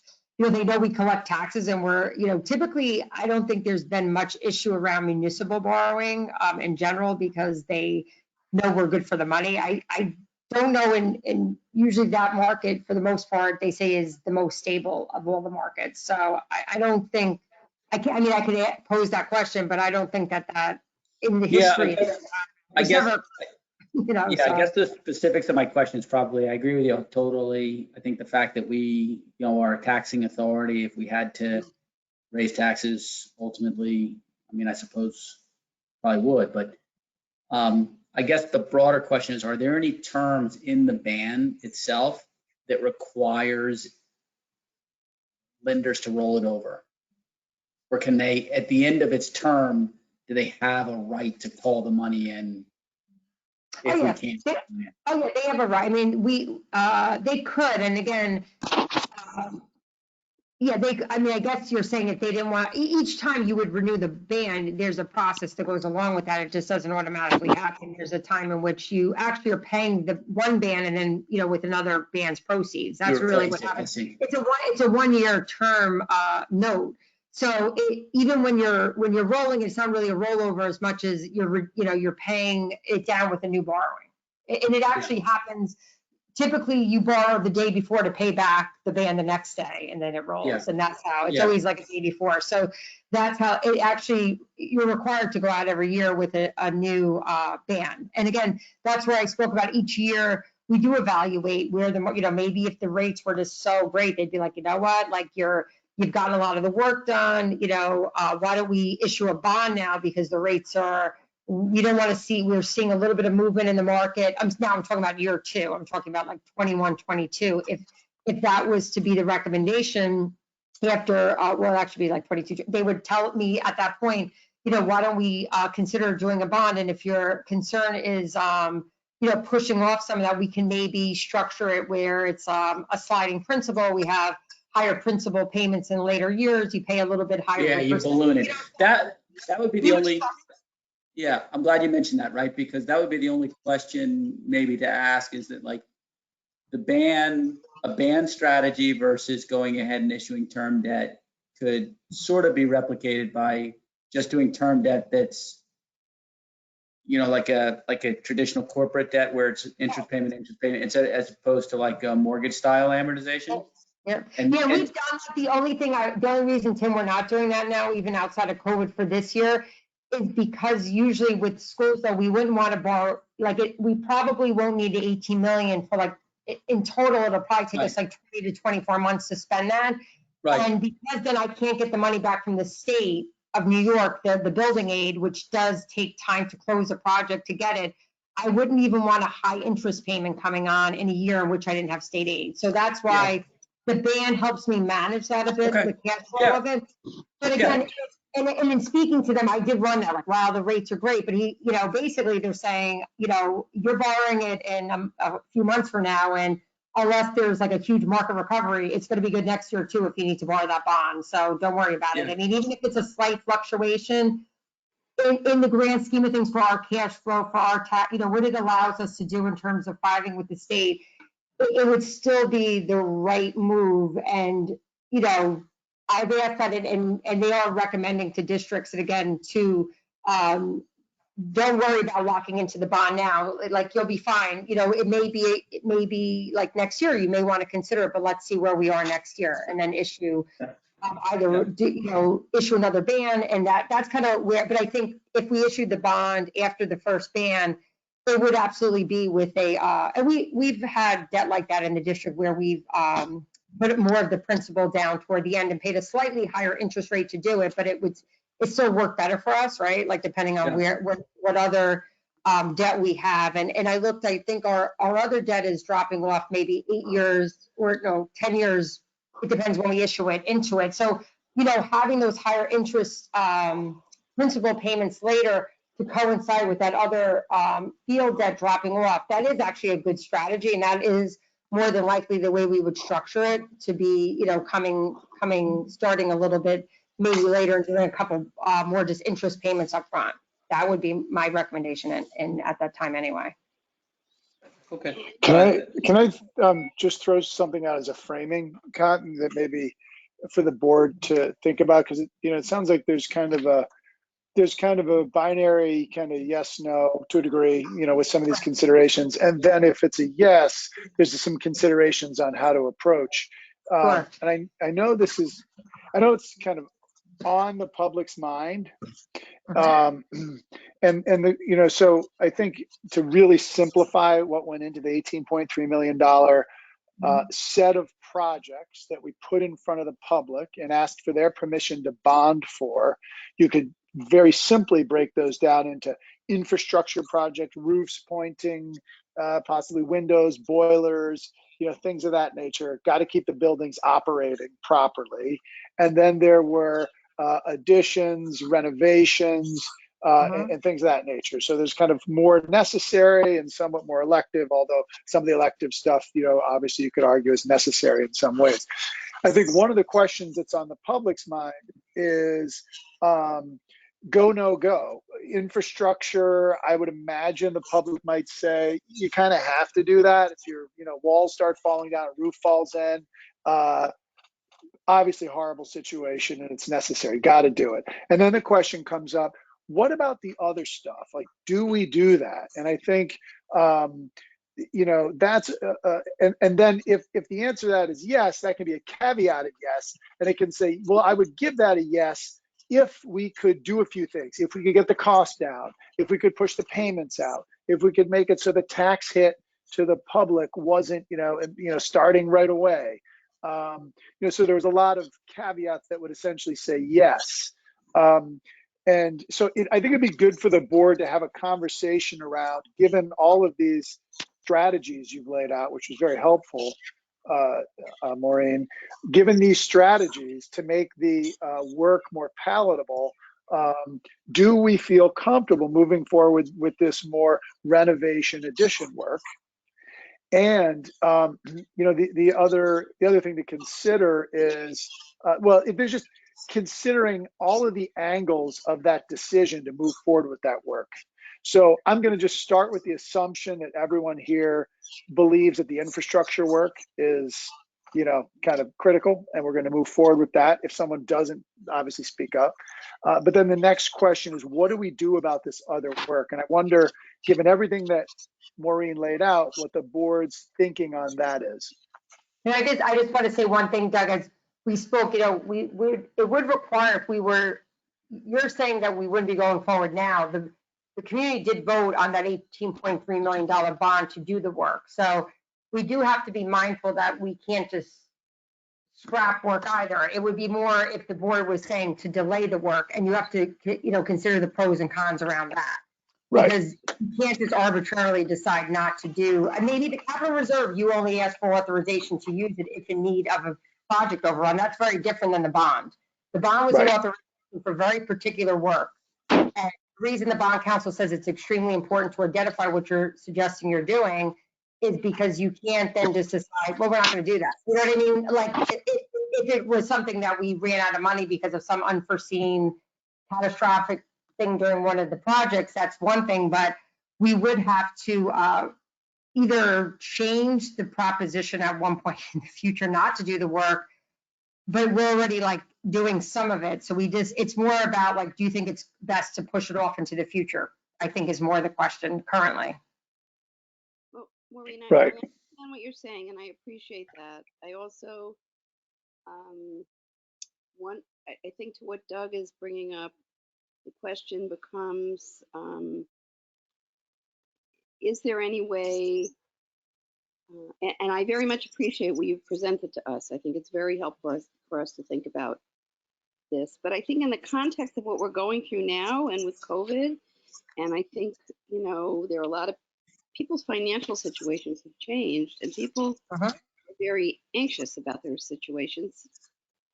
We don't know what's going to happen. And I think there's always the question that people have, and they have for us, about the burden of what we do on the taxpayer. And so I guess my question for you before was, I think you answered it, but is there any way with all of the things that you're proposing that the cost to the taxpayer of the bond, the additional cost in taxes, is there any way that that can be reduced, or does that get pushed off? I mean, I do think that there's a lot of. That's what I was showing, Jody. I was showing ways to push it off for like 3 or 4 years if you wanted to move forward with the work. That's what I presented.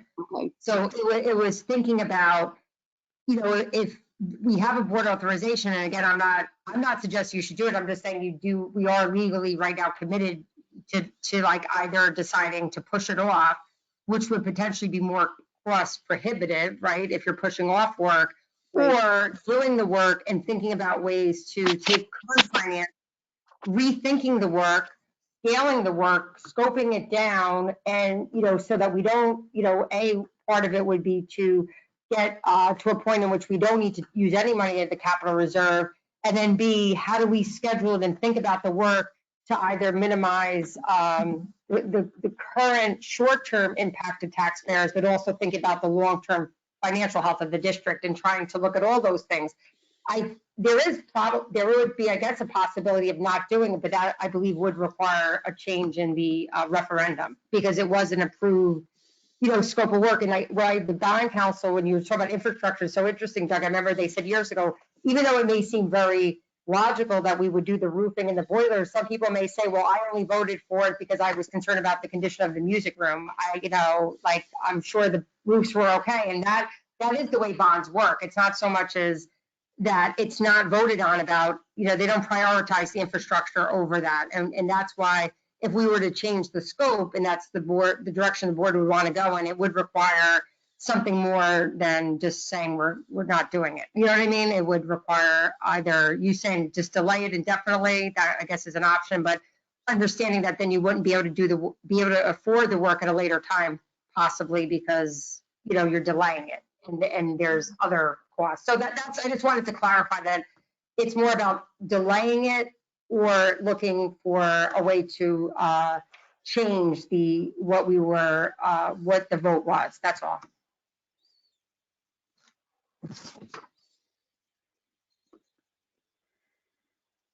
Is that, Maureen, just to clarify, I'm sure there's some sort of time limits written, and I didn't pay attention to that aspect when we were voting on it, but and when we put it out to the public, but you know, to say we're going to put it off indefinitely, there's got to be a statute of limitations on when bond work's got to be done by, or else it can get pulled, no?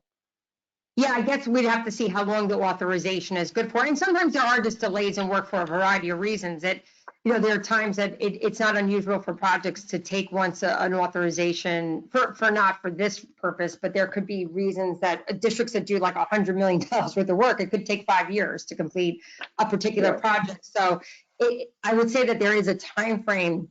But I think, you know, as just to consider tonight, and that's why we have been thinking long and hard about it.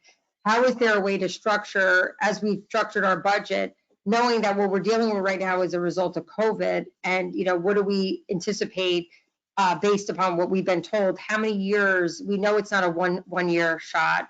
And that's why, you know, for the beginning, we structured the debt that there would be no impact in next year's budget. But where are some of the other ways, even if we don't talk about doing Hillside, it still applies to the work we're doing now, right? Like, what are we thinking about in terms of, you know, strategizing to put money aside to pay that debt? And that's a very good way to think about it, so that there is no impact on people's taxes. And I think that's, as we talk about the reserves and what we have left, it's part of this kind of holistic conversation and thinking about doing that.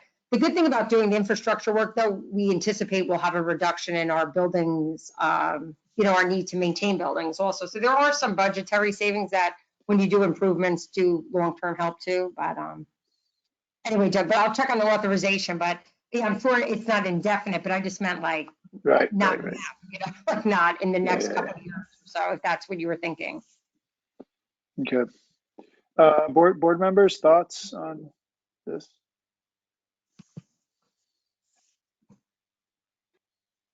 Yeah, I mean, I think that, as I mentioned earlier, is that we kind of want to be mindful of taking advantage of the lower rates. I mean, it would be a much different situation if the rates had gone up as well. So we've got savings, and the bids are lower as well. So I personally think that we should look for ways to push off those payments, as you mentioned, Maureen, for as long as possible. But I don't think we should,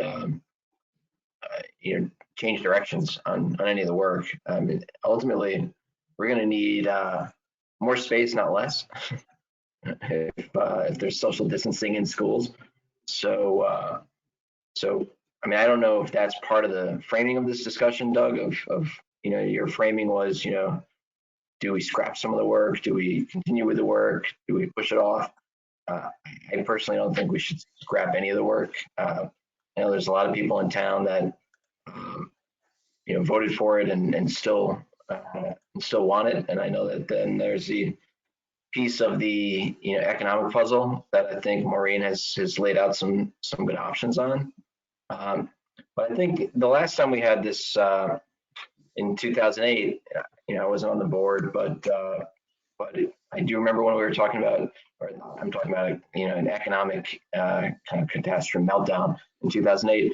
I know when we went out to do the bond, we talked about how there had only been one bond in 20 years, and there were a lot of things that were scrapped after the financial collapse, and if you continue to do that with the thought that things will never get better, you kind of wind up in the boat that we find ourselves where, we went out for the bond because we had needs that needed to be addressed in terms of space, in terms of the auditorium that was a complete waste of space in middle school. And so I don't think, considering how much time we've actually put off doing large projects, that we can really afford to even put off a project like this, because we've already done that. I mean, I don't know if we specifically put off anything, but I know that everything that we talked about was most towns are doing bonds every 5 years. We had done one in 20 years. So I don't think that should be part of the discussion personally about scrapping any of the work. I guess we'll chime in just very quickly, Maureen. Thanks for that. Yeah, this is going to be an unusual meeting for me. I'm nearly agreeing with Jeremy twice, which is, I mean, I think where your head's at from the first slide is probably the right thing. When it comes down to it, I guess we need a box, right? We need a box on Hillside, because it's not just about the enrollment, where it does look like for the past 2 years, we're going to have a bit softer, the past year and the coming year, a bit softer enrollment than what we had for the 5 years prior. But it's about the total overall level of service we provide to students. That's what's precipitated the need for space there. So we need the box. Now the issue is, do we cut back a little bit of the specification of the box? So there's two choices, I guess. Like, do you redesign the box, which I don't think any of us have the stomach to do that. It's incredibly costly, and Ray and team have done a lot of work already to really deliver a high-end design that the district, that the community's bought in on. So we're not going to redesign the box.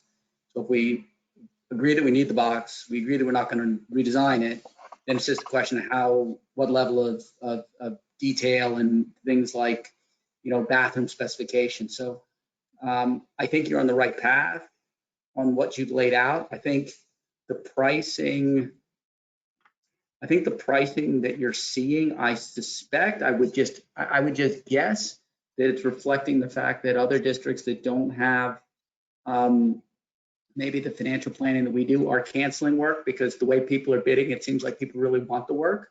The degree to which the numbers are coming in consistently a couple $100,000 lower. So I think that's, it's an advantageous position to be in. It doesn't necessarily have to be a permanent state. It's no guarantee that 18 months from now, that's the state that we're in. So I think we need the space. So I'm for, continuing to move ahead. I think you're very much on the right idea, where just back of the envelope, it looks like you've taken, it looks like between where pricing is coming back and also on a little bit of re-engineering, you're looking at excess of $1 million below, where last budget numbers were, and that number seems like it has the capacity to continue to go up. And the thought process around timing interest payments with a band, rolling a band, and terming out debt, opportunistically also seems to make sense. So, I think the only follow-up question I'd have is, what kind of incremental tax numbers we're talking about for the average homeowner. Where were we? Let's just call it a week ago, based on prior numbers, to where are we now through a combination of re-engineering, maybe lower overall bond requirement as pricing is coming in lower, and lower interest rates. So those three things should be working together to reduce the total tax burden to the average household. So maybe just putting that number into the kind of popular discourse that's going to float around through the district following this meeting might be helpful. Okay.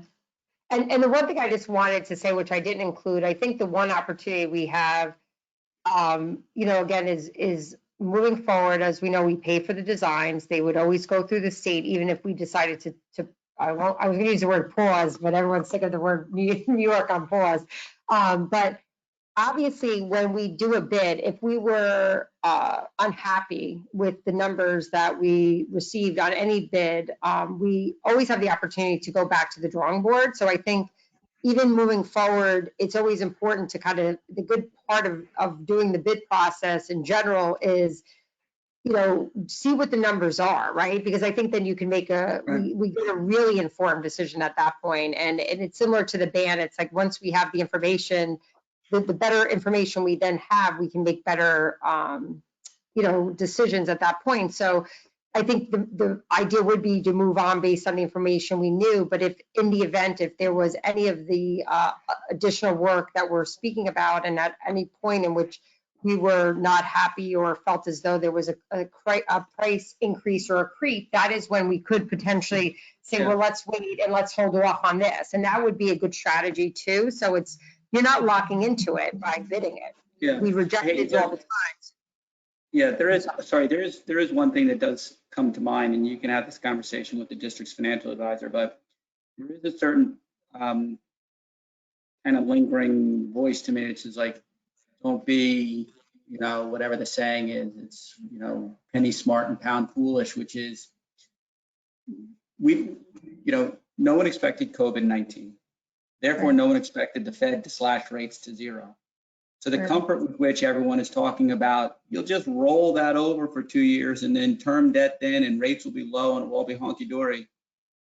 No one really knows.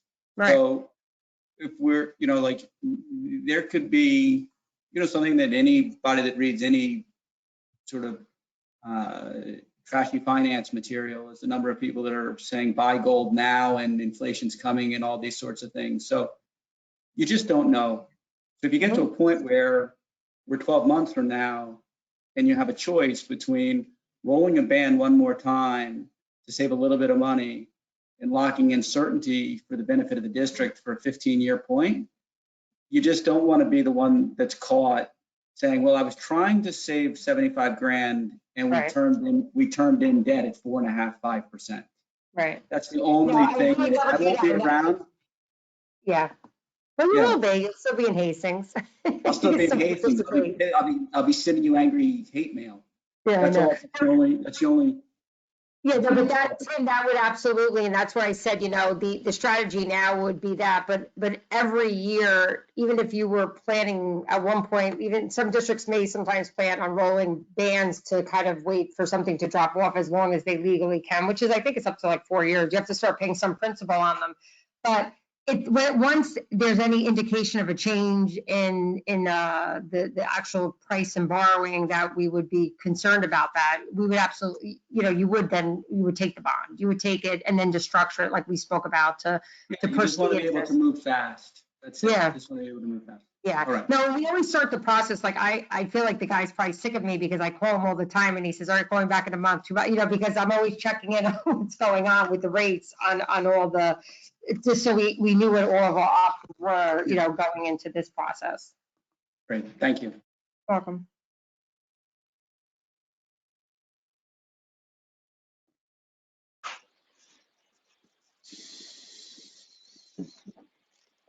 I'll just add, I think that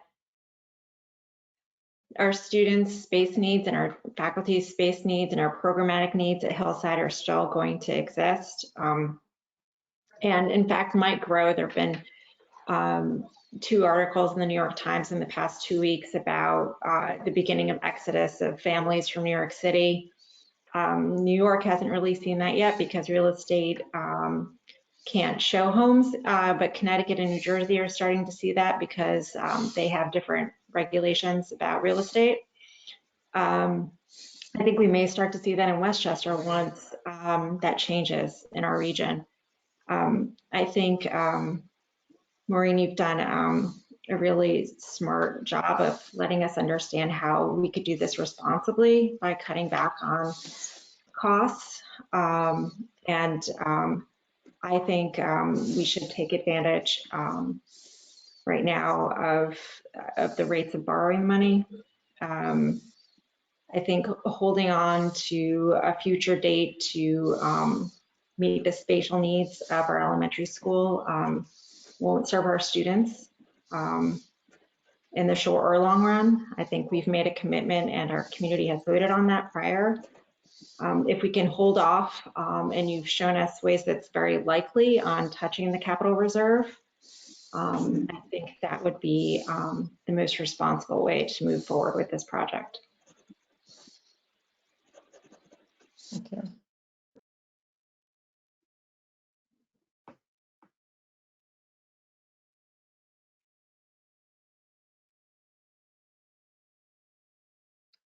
Yeah, I think that's what I think is the most important. And that's been, even pre-COVID, I just want to remind, not the board, but just in general, I think we understood very clearly that when we got the authorization, it was for if the need existed, that we needed it to some of the things we had considered at that time adding to the building, and things have changed. And now we are, we're our new kind of with the team, meaning the architects and the internal team, have been to find ways to not touch those funds. And that definitely is been the priority. And again, as we're just kind of working through this process, but I do think in keeping those funds in the reserve also, that'll also possibly present another option to Jody, to your point, strategizing in a way to offset debt payments, and to Tim's point, showing what the impacts of the current interest rates are. And if I think if people see it in terms of what the impacts to them individually, and what I'm suggesting tonight would be our strategy would be to try to push those out with that first payment or the first impact to individual taxpayers to be in around either the 22-23 school year or the 23-24, because currently we have money on hand to do that. And even if we needed to convert it to a bond, we then could potentially release money at the capital reserve to help smooth that rate. So I think that we need to really strategize that so that people feel that, that will not, to your point, Jody, be something that's going to be hitting their pocketbook, or not pocketbook, their tax bill. Allison or Sylvia, do you have any thoughts on the topic? I support what other people have said. I mean, I do remember back when we were struggling with whether or not the addition was needed, as Lauren was saying, and Maureen, programmatically, there was no question that even some spaces weren't meeting the state mandated sizes, and it's important to bring them up to code, to make sure also that we had enough classrooms going forward, and certain classes, other classes wouldn't have to go on carts to move around and thus be diminished. So there was a lot of call for expanding classrooms and adding classrooms, and that hasn't changed. In addition, to what Lauren said about people moving into the district, it may be too that some plans are just on hold, and that's why our numbers are looking smaller this year.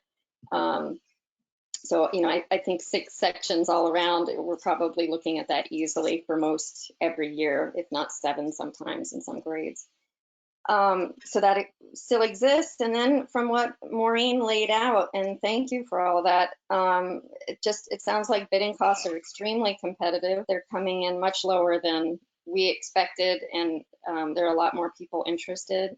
And then your plan for using the ban and putting off costs for a while so that people can get back on their feet for the next few years. It just seems to make sense. And then, as you were saying, Tim, to jump in if interest rates fall even lower, to be able to do that in a timely fashion and lock in a really good rate. We could tell from your charts, Maureen, what an impact that has. And that's a very simple, that's actually a very simple one I just threw together today, just to kind of demonstrate even a very slight reduction, which actually the rates are lower. The impact on $18 million, $18 million is a lot of money. So it's actually a significant impact, even less than a % change in that rate. Right. Oh, and I remember too, one of the charts we looked at was just saying the square footage we had per student at Hillside was really small in comparison to our neighboring districts. So just another reason to look for a little more space as kids come back to school, providing that space for movement and the additional students who may eventually come. So I would be for moving ahead in the way that you outlined. Thank you. Yeah, I mean, I just wanted to say I appreciate, Maureen, that you presented these scenarios in a way that's, easy to be able to process and digest. And since the programmatic needs that really dictated that we needed to get to the point where we took action in bringing the bond forth and, repeated scenarios, I think it's really important that we continue on in the vein, particularly if we can do that in an economically responsible way. We do know that the patterns of people moving to this area, and even if we ever do get to the point where the waterfront is developed, all of those things are at play, and I think that they will in fact impact the need for the school to develop in a way that makes sense and that's responsive to the people, the influx of folks that we're seeing in this community. So I'm on board. Great. I just also wanted to say in Hillside, another piece, Doug, we always have the opportunity to scale the learning common work too. We could hold off on some of that. So there are different things we have that are not even included in this slide that can, potentially help us reduce costs in the short term, and then be things that we can absolutely address later if we needed to do that. I'm just I forgot to include that. I was just thinking about that was a piece in which would be another demonstration of being able to bring down costs just to get the building built, and then we can scale some of that work as funds become available. Yeah, I've been thinking, a lot about this over the past couple of weeks, and I think on that first kind of go no go, I think where I come out on it, similar to a lot of people here, and thank you, Maureen and others, for doing all this work, is that we should go forward. And then the question is, in what manner should we go forward? And I'm in agreement with Tim. He said, build the box, and I had written down here, build the shell. That's the kind of thing. The space and the shell, those are decisions those are to as Jeremy likes to refer to. I think it was Jeremy. It's a Jeff Bezos term. There are one-way doors, right, and two-way doors, and the interior is kind of a two-way door. You can change the interior, but the exterior of a building is a one-way door. Once you walk through it, you've got that. And so I'd like to build that shell. And so I agree with people on that front. I think the way that you're thinking about using the bans to potentially push almost any significant impact on the tax levy to potentially like 2023. I mean, 3 years out. I think will really help in the current financial environment. And so I think that's a smart way go about it. Obviously, I think the point several people have raised, this idea of, the variable we still don't know is we're seeing an indication with the current rates we've got in the infrastructure projects. And so hopefully that is an indication of rates we would see on the other work.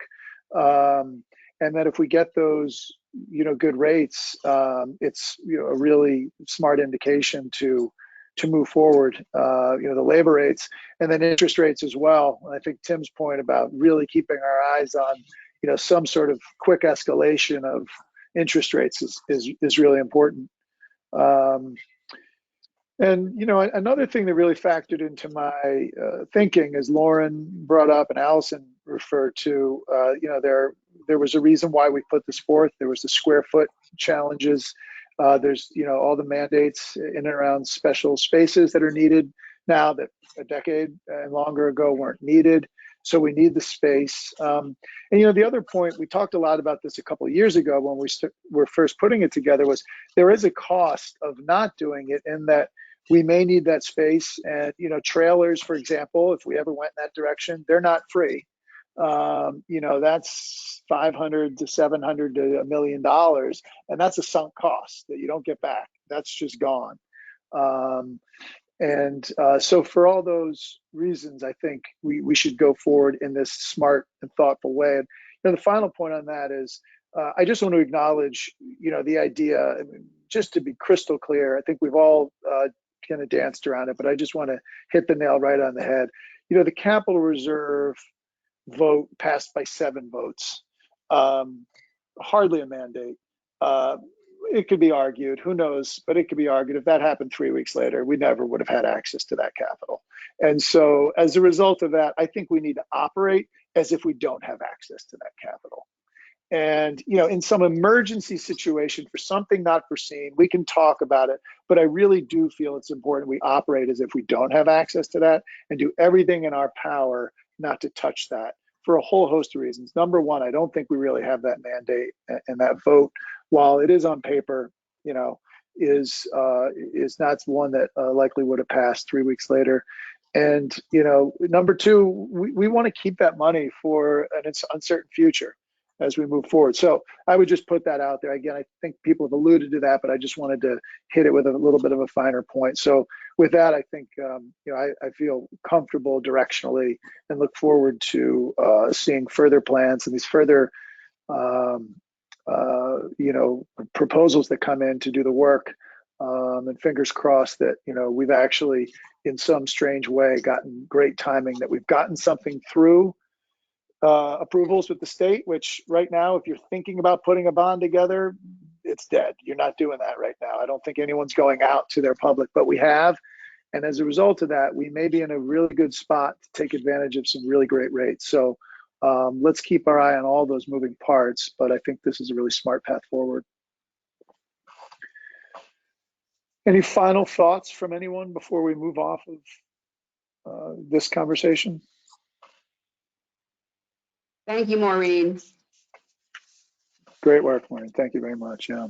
Again, we'll keep our eyes on it. The good thing we have is we have an approval, but we also don't have awarded contracts. We're not locked into anything. So we'll continue to make adjustments as needed. And like you said, I think we wanted to operate with the fact that we do understand that if that vote was a month later, we would not have gotten a favorable vote. And I think it makes sense to be, rethink some of what we would have liked to see and make sure we just do what's the priorities. And that's what we're trying to do. So thank you. And to be continued as we hear back from the state.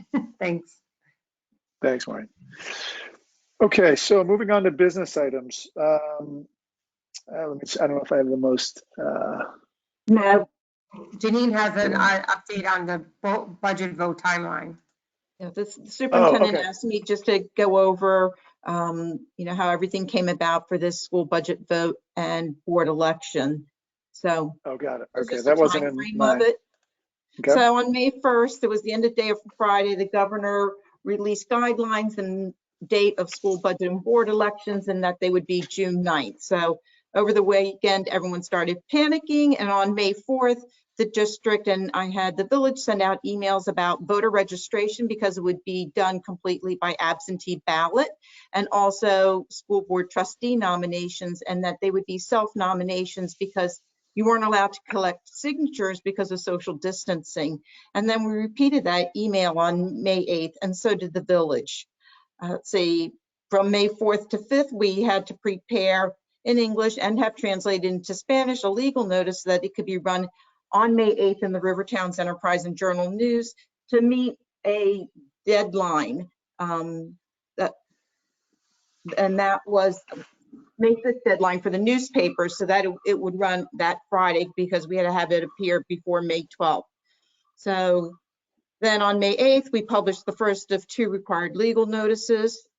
First, I have to read on my other screen. The first one had to be published by May 12th. Again, the upcoming vote in English and Spanish. May 11th was the deadline for candidates for school boards to file their nominations. And because I believe we didn't collect signatures, we have 8 people running for 2 board seats. So it'll be very interesting, especially when the League of Women Voters does their meet the candidates night. There'll be quite a few of you. Let's see, on May 14th and 15th, we mailed the first of 2 required postcards informing the public about the upcoming vote. Sorry to interrupt you. Do we have a date for the League of Women Voters? I think it's I'm May pretty 20, sure 26th. Yep, May 26th, Great, Tuesday. thank you. And that's been made public to the community? Because I haven't seen it on my email. They just emailed me and the candidates today with that date. Okay.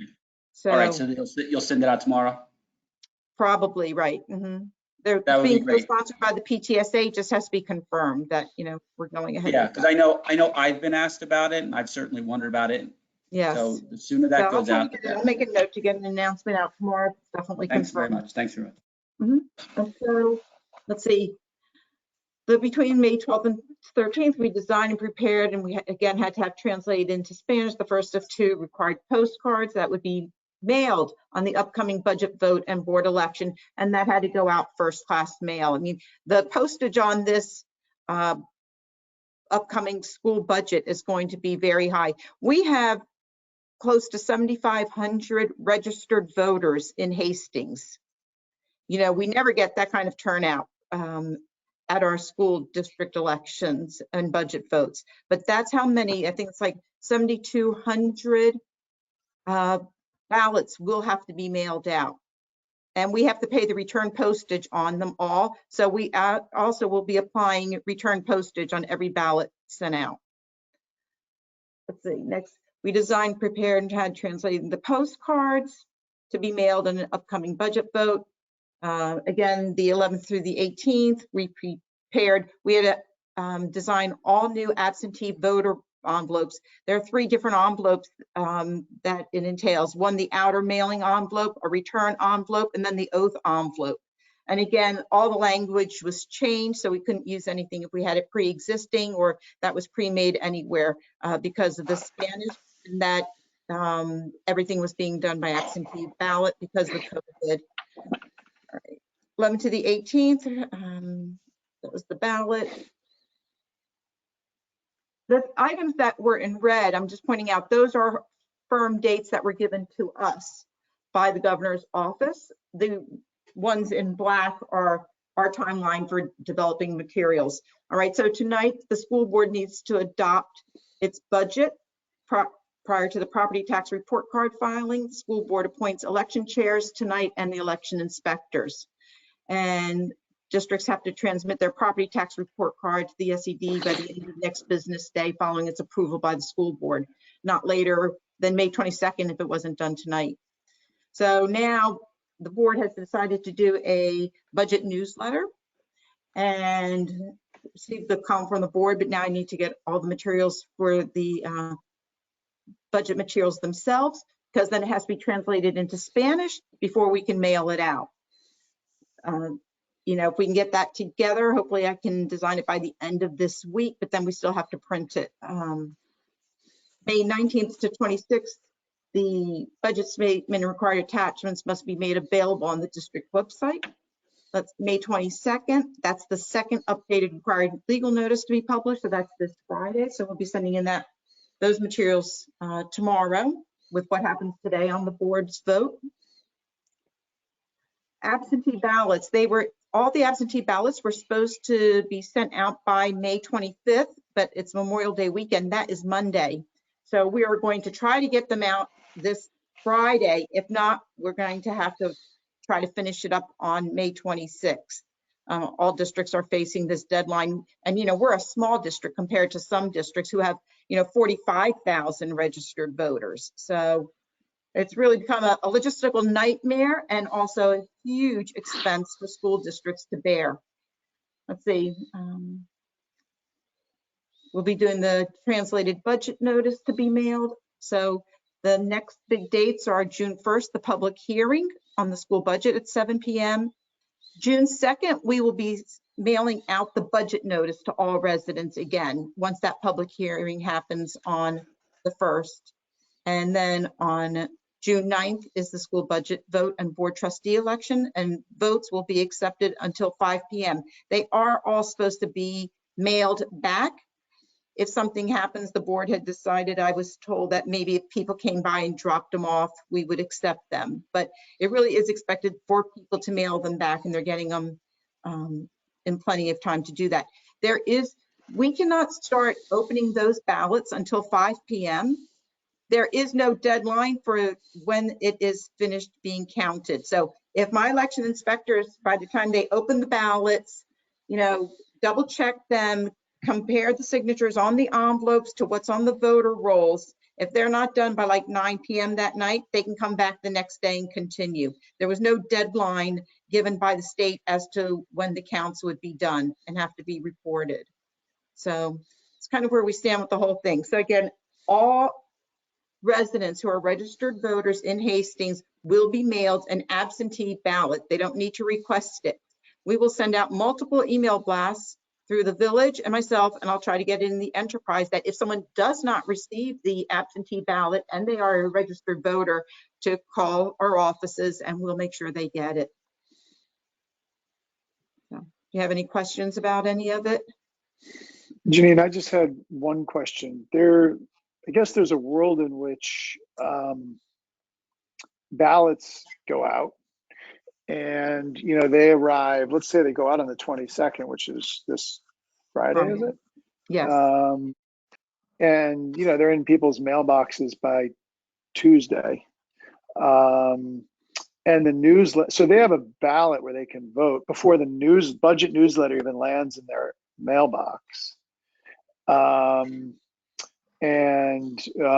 Before, I think there's a couple things. Number one, we may want to consider sending the budget newsletter out by mail, but also sending an electronic copy out by email earlier, so that if people decide, hey, let me grab that ballot and vote on the 26th, send it in, which they obviously can do, that they have something to go on. So we may want to digitize that as well.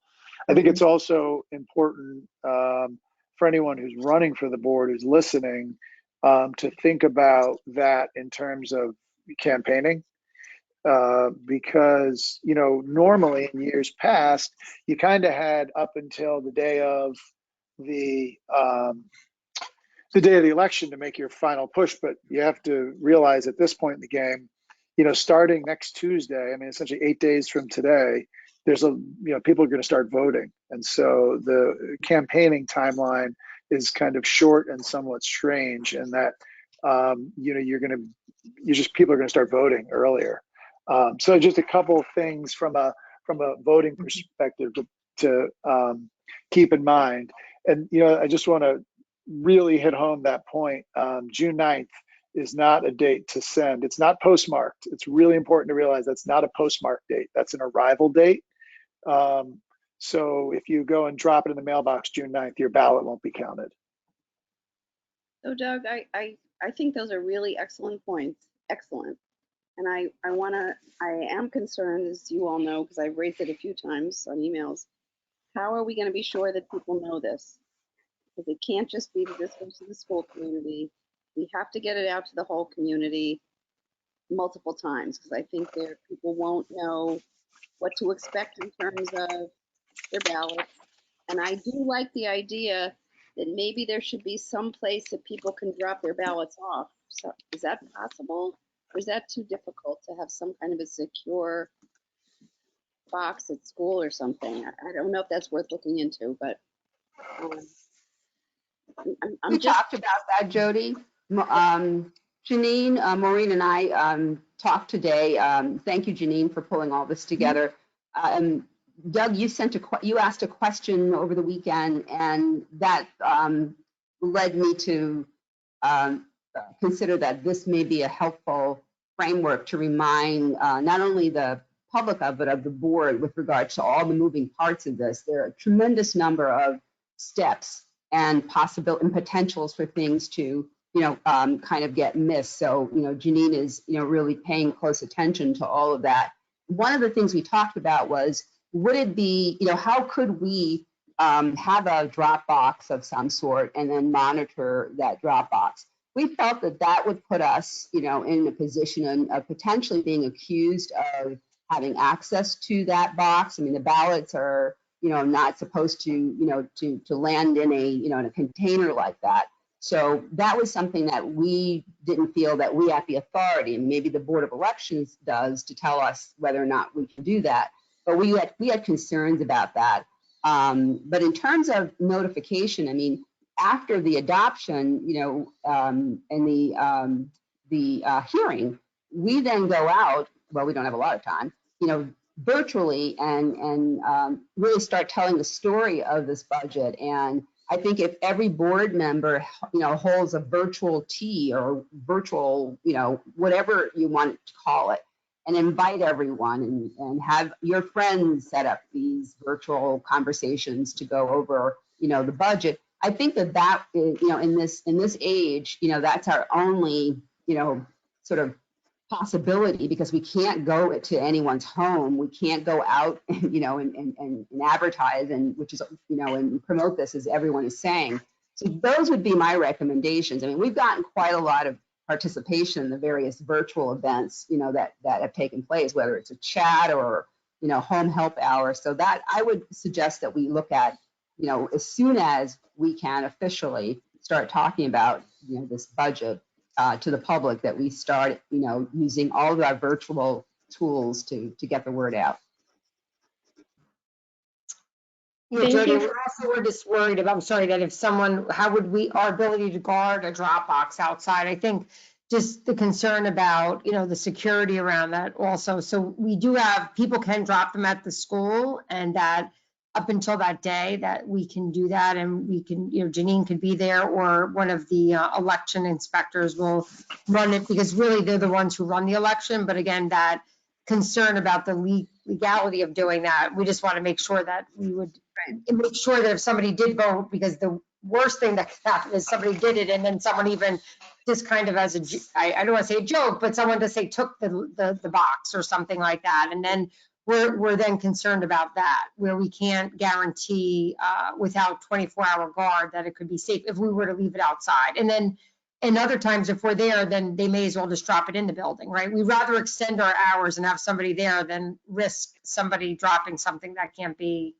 accounted for. That was the concern about that. But that box would only be available on June 9th. I mean, because the law really said that they were supposed to mail in the ballot. Oh, yes, sorry, yes. It's not going to be there for like 3 days before. Only on June 9th we'll have it available. Right.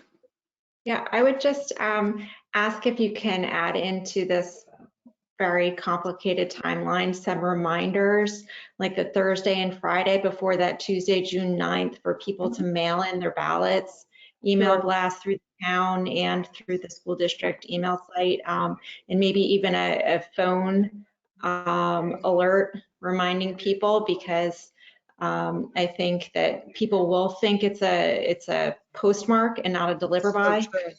Okay. If you could add that in. Yeah. Certainly.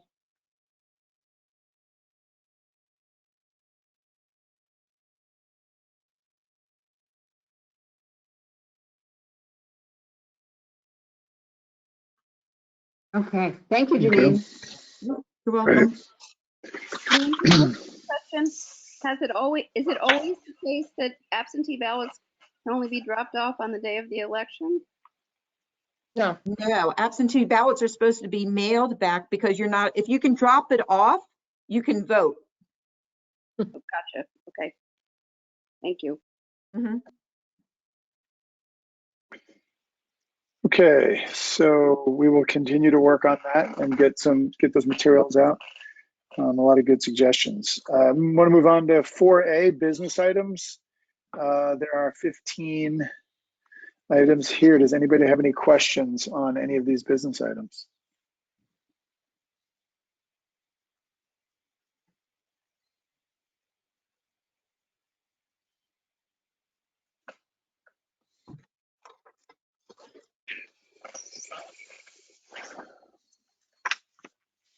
Okay.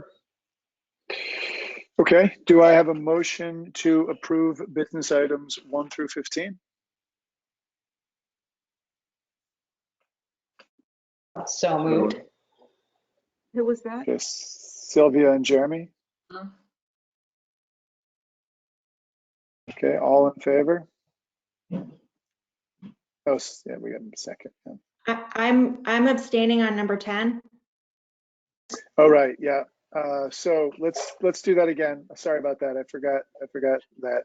So so do I have a motion to approve items 1 through 9 and 11 through 15? Well, okay. Moved. I just want to, let's just make it clean, you know? Okay. So do I have a motion to approve 1 through 9 and 11 through 15? So moved. Sylvia, and a second? Second. Tim? Okay. All in favor, 1 through 9, 11 through 15? Okay. Everyone? And do I have a motion to approve item 10? So moved. Tim, in a second? Second. Okay, all in favor? And we have Lauren abstaining. Yes. And Lauren abstaining. Yeah. Okay. 11 through 15. Oh, I did 1 through 9 and 11 through 15 was the first one. Oh, okay. And then 10 was the second one. Okay. Okay. 4B, the transportation addendum. Does anybody have any questions about this transportation addendum?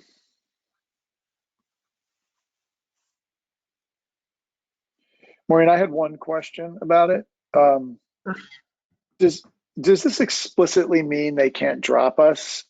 So is there a world in which we can pay them? Okay. Yeah, we're only doing it where once we move forward with that, we're going to be doing our renewal, and that was part of the entire negotiation. So nothing will be paid until that renewal is adopted, but it would allow for that to move forward.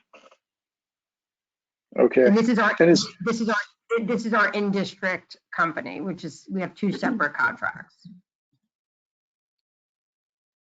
This is our in-district, and right, okay, but this is still one that we're sharing across multiple districts, right?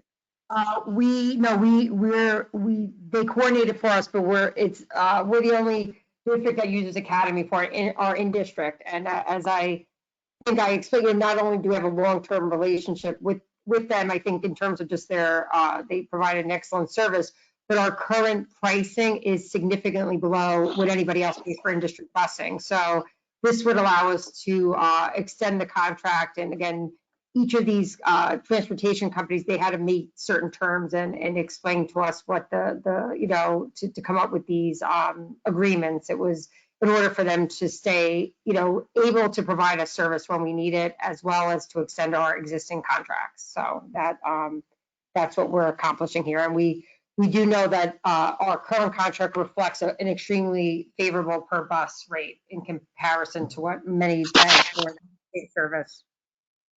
Okay. Okay. Does anybody have any further questions on that? do I have a motion to approve this transportation addendum? Jody, moved. I will second. Sylvia seconds. Okay, all in favor?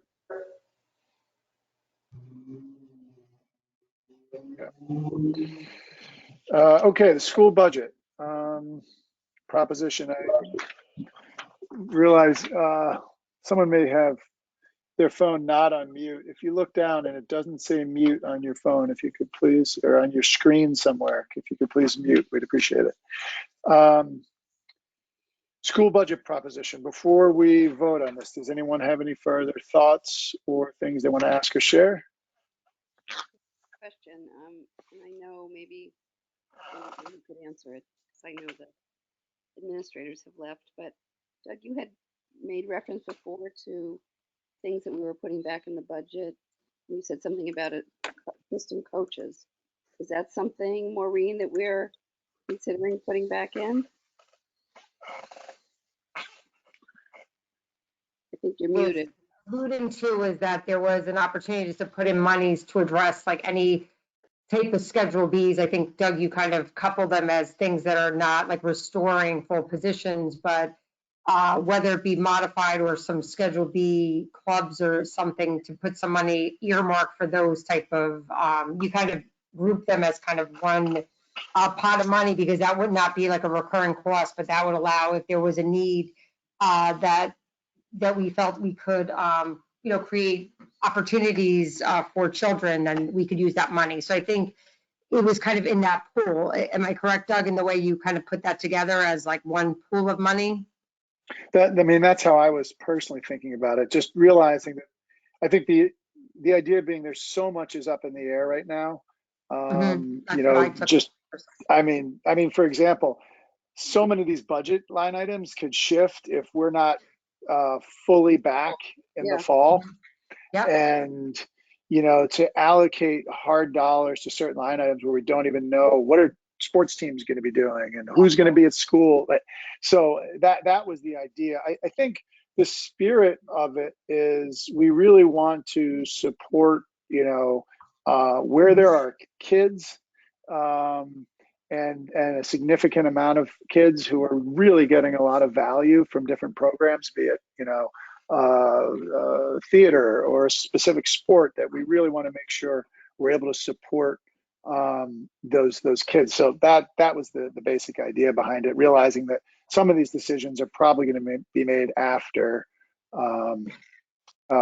after this budget passes, and it may be in the following weeks. I mean, something I'm also very sensitive to is if there are people looking for jobs, and one of those things entails a job now, it may be in the coming 3 or 4 weeks that we really have to make that decision. But right now it's just not clear, and I don't think we have total clarity on what that is. But I wanted to just see if we could set that aside, so if we had to make those decisions, we could. Yeah, I think you said something, you used the word flexibility, allows for a little bit of flexibility later. I think that's what you were looking for because they're not like full-time positions. I think you made that distinction earlier. So we can, if you wanted to move forward and allocate like whatever dollar amount we felt was the right one to allow for that, some opportunities for either some of those clubs that we had talked about, potentially that being something that could be looked at, or some of those other items. If you wanted us to increase the allocation of the budget, if that's the way you wanted to address that, to be able to provide that flexibility, then to kind of lock that in, we would then be either increasing this, because it would be somewhere between the $20,000 to $30,000 range that would allow for that flexibility. So if we wanted to earmark $30,000, and then we would just increase our allocation from fund balance, this way we're not. I think earlier we spoke just very shortly about, waiting to see what the state does, but this way we lock in those dollars and then can look at it more closely as we have more information. Is that what you wanted to do? Kind of, that was your thinking? That was my thinking. I think does the board feel comfortable with that?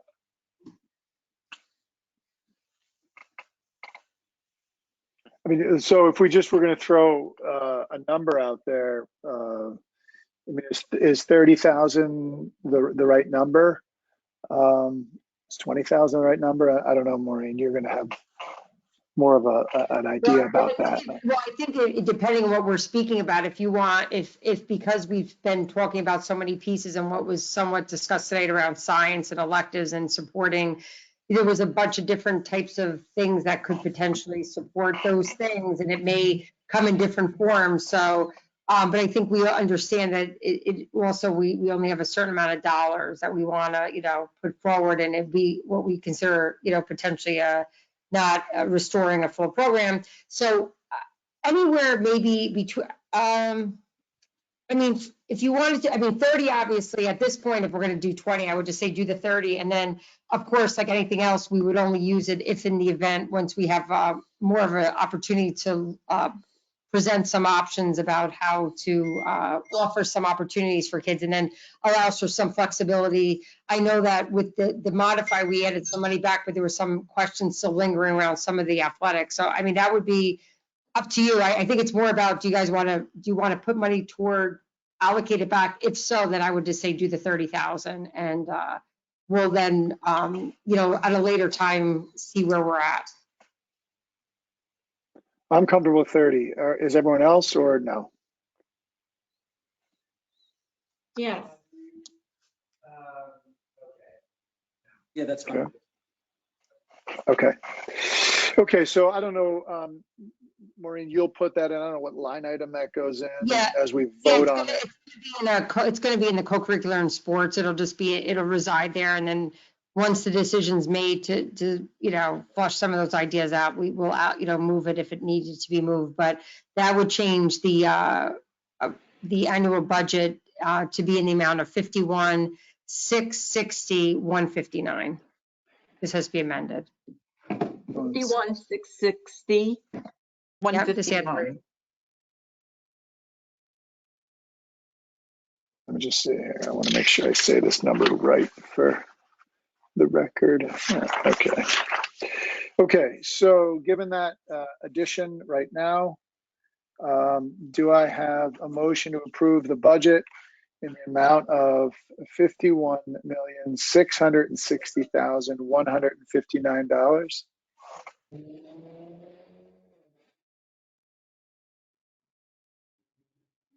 So moved. Okay, Jeremy,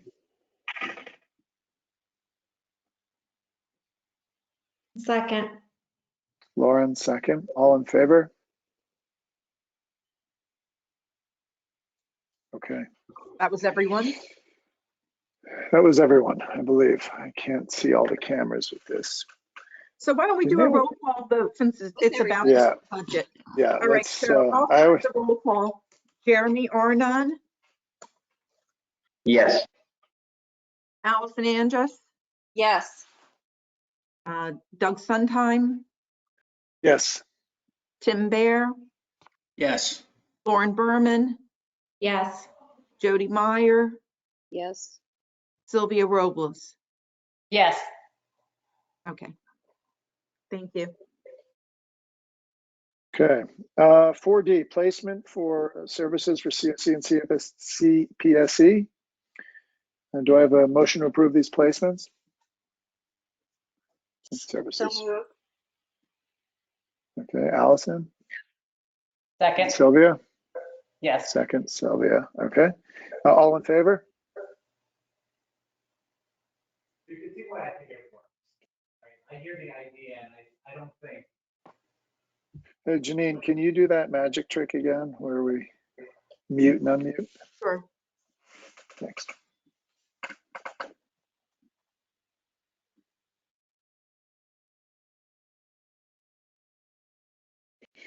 Okay, E, water testing. Does anybody have any questions about water testing across the district?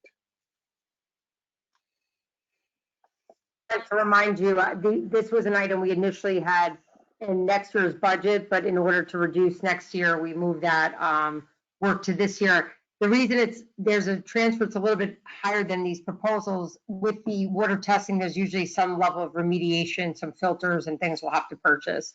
So that's why we allocated a couple dollars more to remediate anything that they may tell us we have to address.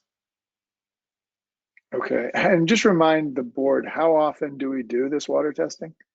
I think it's, I want to say it's every 4 years or so. It's a requirement. So I believe we had it done. I think a few years back, it wasn't being done as often, and then they put in like a schedule. So I know for us, it was needing to be done by next year, but because of the cost in doing that, we decided to, with Joe not using as much in some of his budgetary areas, we were moving that work to this year. But it's every 4 years. And then, of course, if there's a need to test in between, if we felt there was a concern, we have, occasionally done some in some areas in which, we sometimes run some additional testing. Okay. Okay. Do I have a motion to approve the water testing? 4E. Jody, moved. Okay. So Sylvia, second. You go with the second, Sylvia? Okay. Sure. Terrific. Okay, all in favor? Okay. Okay, so we've got personnel. Why don't we just take these one at a time? Well, let's just take them one at a time. So we have the Schedule B appointments under 5A. Do I have a motion to approve these Schedule B?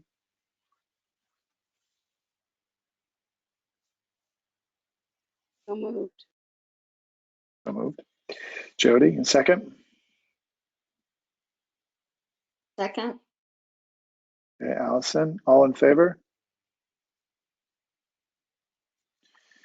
Okay, 5B, we've got Chris Keogh's resignation. Does anyone want to comment? Maybe if we don't vote for it, he can't leave. No, I wonder if anyone's ever. I just want to say thank you, Chris. Look, you're going to be missed. And, if my daughter's experience in the 5th grade, 6th grade, and 7th grade, at least while 7th grade lasted, damn coronavirus, if her experience is representative of other kids, you were part of building a great school, and I know you're going to be successful in your new role in Tuckahoe. So I wish you luck. I wish you were not going, but I respect, everybody's got to do what they got to do in their professional lives. And I wish you luck, and I expect you to be extremely successful in the years to come. So good luck, man. Yeah, Chris, I would just say, I know that our loss is absolutely their gain, and they're incredibly lucky to get you. You're a very special young man, and we look forward to hearing about your success in your career. Maybe someday you'll cross paths again in Hastings. You never know. But I just wish you all the best. I think going forward with your career and your family, it's an exciting time in your life, even amidst all this craziness. So wishing you the best and thanking you so much for everything that you've given to our district. You have been just extraordinary and a role model for many people in the district. Thank you. just echoing all those sentiments, Chris. Thank you so much for everything you've done. And even a special shout out to him when we were redoing the FMS playground. He came out there and swung on all those new pieces of equipment with us as we tried everything out. And he just couldn't have been more positive in every way. And that's just one very small example, but it was very appreciated by the kids and those of us who were working to transform that space. So we know you're going to go on to do even more terrific work at your next school. Thank you so much. Yeah, Chris, I just want to jump on the bandwagon of praise for you too. Having one boy who's in the high school now who was fortunate enough to have had you as a tech teacher and then to see you ascend to becoming the vice principal at FMS and having a current 7th grader there, you're really a special person who generates so much warmth and approachability from a student perspective and certainly from a parent's perspective, somebody who is always very genuinely invested in kids' growth and parents, willingness to reach out and know that there's somebody there who, genuinely would have our input, and you're a really special person, and I have no doubt that the strengths you're going to take to your new district are going to be very much appreciated. So I wish you only the very best, and thank you. Thank you for giving us these 11 years. We really are stronger for it. Great. Yeah. And I've not had the opportunity to have a child experience Chris yet, with 3 at Hillside. But next year would have been my oldest's first year. And my experience of you having been on the board, Chris, is as really an exemplary professional with just great insight and warmth. And I can imagine why the children and the educators all really appreciated and loved you. So best of luck in Tuckahoe, and I'm sure you won't be far from Hastings, so we will see you again.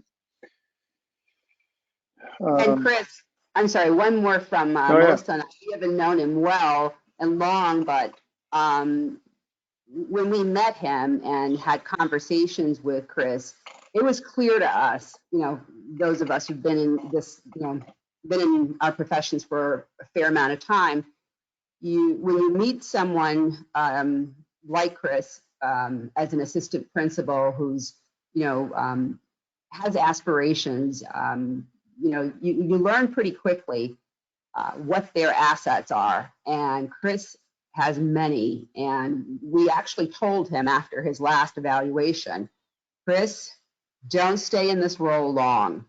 You have so much to offer. And, and that's not something that every superintendent or assistant superintendent says to junior administrators who are, in the sort of beginning stages of their leadership career. So we as people who are, new to the district recognize Chris's talent. And so certainly we echo all of the praise in the short time that, we've met him and know him. And we also want to say an early congratulations, a new member of his family is on their way in another couple of weeks. So congratulations on the new career, the new position, Chris, and on the soon to be new arrival to your family.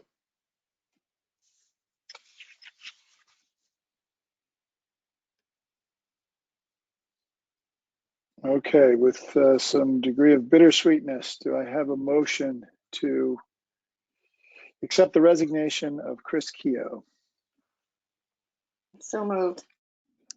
And a second? Second. Sylvia, a second, okay. And a vote on Chris's resignation. Yeah, only, let's see, do we have a quorum? Okay, we do. Okay, did you get that, Janine?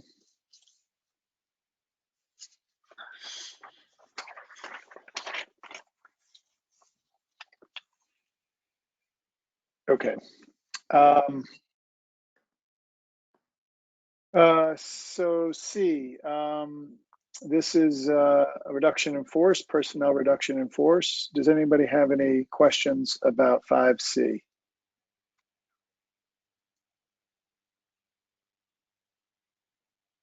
Okay. Do I have a motion to approve these personnel reductions in force under 5C?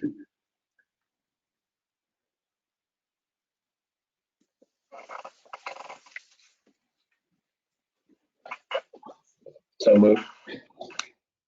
Okay, and a second? Second. Lauren, second. Okay. I just want to confirm Janine is still on. Is she still on the line? Yes, I'm still here. Okay. Just wanted to make sure we didn't lose you. I just had my mic off. Okay. And all in favor of these personnel reductions in force, all in favor of voting for them?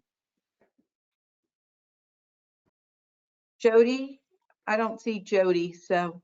There we go. Jody has her hand up, yes. Okay.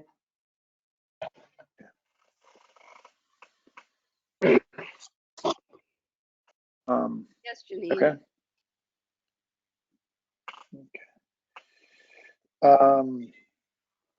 And D is a new agenda item, I guess we just added. And this is for a decrease from 1.0 to 0.8 for Linda Tam at Hillside. I have a motion to approve 5D. So moved. And a second?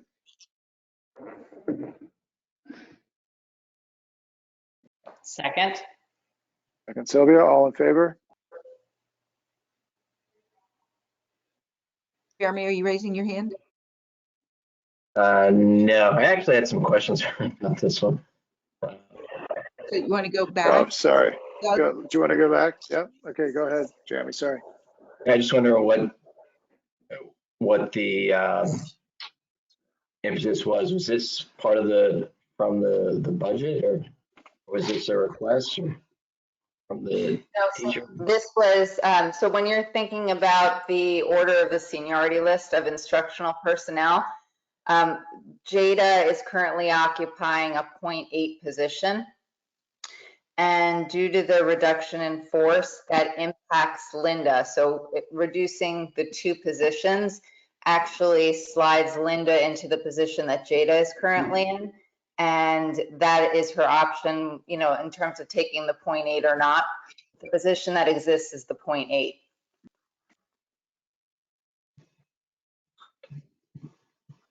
Got it. How does the teacher take a 0.8 position? How does that work? Isn't it like an all or nothing?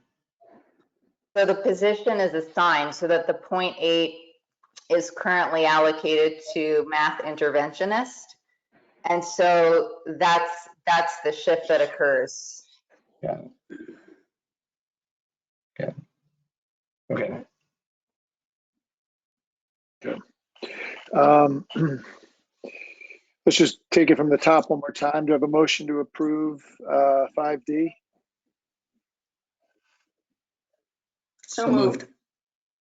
I have Allison Al- for that. Allison and then Tim. Second is fine. Okay. Tim second. Okay. All in favor?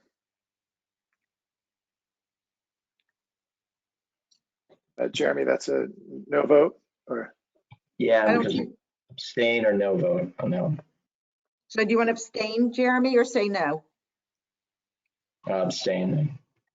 And what about Jody? Because she does not appear on my screen. Jody, can you hear us?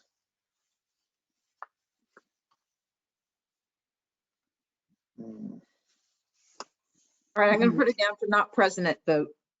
Yeah. Okay.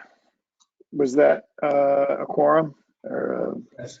that 4 people? Okay. Yes. Okay, minutes from 6A, approval of minutes. Does anybody have any question about the minutes?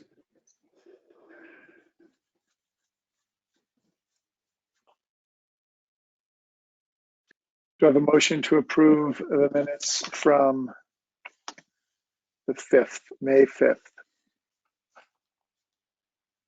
So moved. So Okay, second? Lauren? I'll second, yeah. Okay. All in favor? Jeremy and Okay. Jody? Jeremy, Jody seems to be not present. What about Jeremy's yes? Jeremy's a yes. Between items 6 and 7, we should consider the possibility of using Zoom. I don't know. I feel like the gallery view on Zoom is more effective. I don't know, but maybe the maybe the sharing of slides isn't as easy. I don't know, but I find the gallery view on this one to be difficult, but something that's just an aside. That's nothing we have to talk about or vote on. Okay, new business. 7A, 180-day early closing. Valerie, do you want to take us through that? Sure, absolutely. As part of the one of the governor's orders, this particular order was 202.28. It included direction for school districts with regards to the requirement in order for school districts to not jeopardize their state aid, as you heard earlier, is in the neighborhood of $5.2 million, and of course, unfortunately, it's being reduced. That's an important reason why those days are, the districts pay attention to those days, and I should say superintendents pay a lot of attention to those days.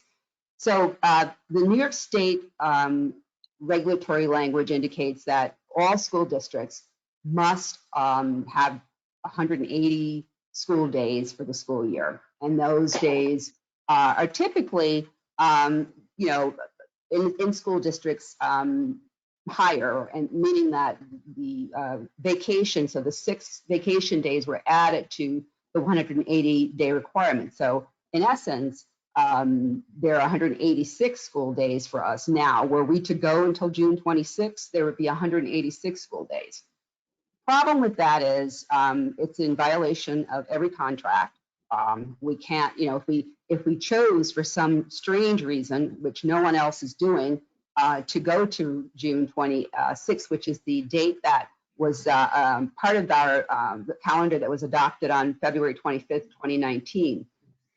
So in short order, our neighboring districts have already moved forward to indicate the day of the week during the week of June 15th that they are that will be their last day. We reach our 180th day on June 17th. So we should have there should be no reason or issue not to move forward.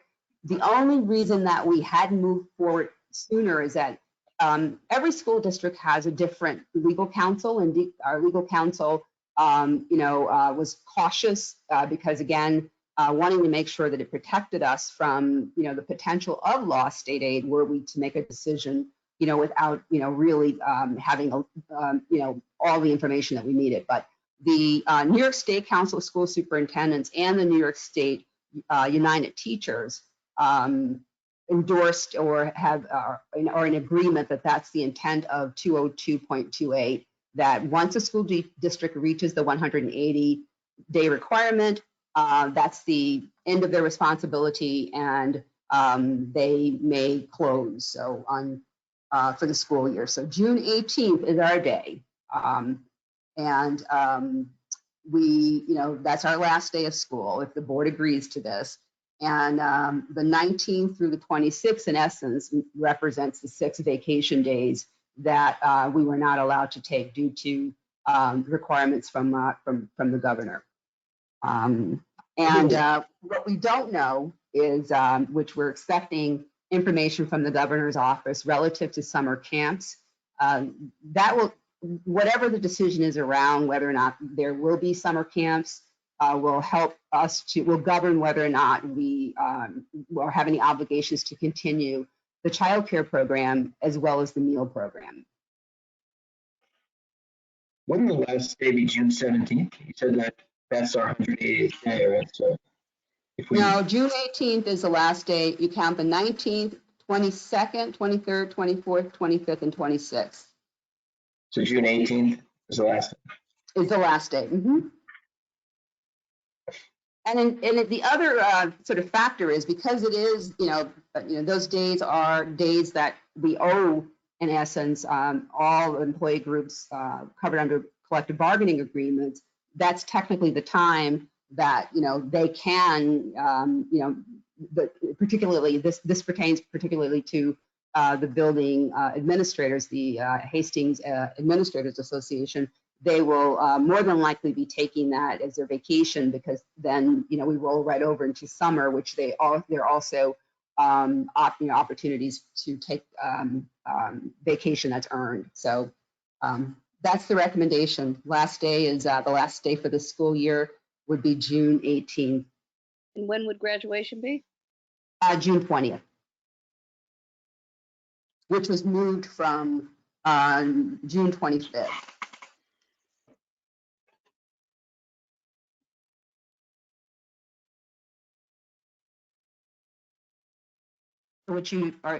Are you voting on this one? So graduation will be on a Saturday? Yes. Interesting. It's not uncommon. In my previous district, it was on a Saturday. Never been on a And Saturday. yeah, for many of them, it's all about making sure that families don't have to take off work and they can just go. But even with ours at 6 p.m., now that, social distancing is a huge problem, and it's pretty clear that there are no exceptions with regards to having gatherings. So there's, nothing at all that school districts can do with regards to getting, smaller groups or spacing people out in the face of, in a live graduation. So most have a lot of other plans, and I think Lou and his high school graduation planning team has done a really great job of coming up with alternatives, which involve driving past the high school and doing a number of other things. He actually also met with the student officers today, and seniors, and they're in agreement with the plan. So I have full faith that they've done a very fine job of organizing that. Jody, it was a Saturday last year. I know it's usually on a Thursday, but last year it was on a weekend. It was last year? Yeah. It was, Jody, like the year before it was on a Saturday. Yeah, I think I was away. In my program, we could never do something on a Saturday because of people who are either Seventh-day Adventists or Orthodox Jews or some other small groups, but I guess maybe that's not an issue. Okay. Do I have a motion to approve 100-day early closing on final day, June 18th? I'll move. Jody, okay. Lauren seconded. Lauren seconded, okay. Lauren seconded? Oh. Yeah. Okay, Lauren seconded, okay. Jody and Lauren, okay. And all in favor of closing on June 18th? Okay. Okay. Okay, second public comment. Do we have anything? If someone wants to make a comment, just please speak up. I had one or two people, but I don't know that they're still here. Is Toby Linder still on the line? I am. Can you hear me? Yes. Yes. Yeah? Okay. All right. Thanks a lot. This is the first time I've spoken in many years. And I do want you all to know I hate speaking in public, even if it's from my kitchen. But I feel really strongly about what I'm going to talk about. So here goes. I fully appreciate the discussion about the science department cuts that happened earlier in this meeting. I applaud the commitment to introducing Project Lead the Way, like Ardsley and Irvington have already done, but that doesn't help our current sophomores and juniors who are planning on taking the classes that were cut. And, Doug mentioned that sometimes he doesn't realize the impact of certain decisions because he doesn't have kids in high school. And I did want to give you a little story about my son. When he was in 9th grade, he was supposed to take Mythbusters, but it was canceled. And we could not find the science-based elective for him to take. He ended up taking a study hall against my wishes, and then even more against my wishes as a recovering lawyer, trial law. Anyway, okay. So, sorry. But there are tons of kids who take study halls because they can't find electives that they want to take. I would like to look at that number a little more deeply before I make any further comments about that. But let's go back to the 18 rising juniors who will not be able to take AP Environmental Science, or really think about the 5 rising seniors not getting to take AP Physics C, E/M. We run classes with 5 to 8 kids all the time. As we work towards a shift, which could require planning and could take a few years, as the superintendent mentioned, about STEM education, we need to think about the kids who get squeezed out. Clearly, with a sophomore, I have skin in this game, but I'm particularly sad for his friends who are juniors who really wanted to take that physics class. They've been waiting for years to take that physics class. So I'm really worried about the little bit of kids who get squeezed out. Not little bit, kids for whom those classes would be extremely important in their education and their futures. My final point goes to what Tim said about out of sight, out of mind. As Mr. A can attest, and you all too from all of my letters I write, I can be a pain in the neck. Don't worry, Tim. I will keep bothering the administration and the board. I promise. I also will put my money where my mouth is, and I volunteer to sit on any committee or do any work needed to try to implement Project Lead the Way or fill these science gaps in the interim, even if the time frame becomes such that my family will not benefit. STEM education is so important as we move forward as the world moves into a more STEM-based, it's just really important. I feel so strongly that the district has a responsibility to meet the needs of all of our students, and will do all I can to make this so. I trust you will do too. Thank you. Thank you. Let's see, is Patrick Lacey, Judith Ritterodi, or Edward or Sandra Clough, or anybody else that's listening in, would you like to speak?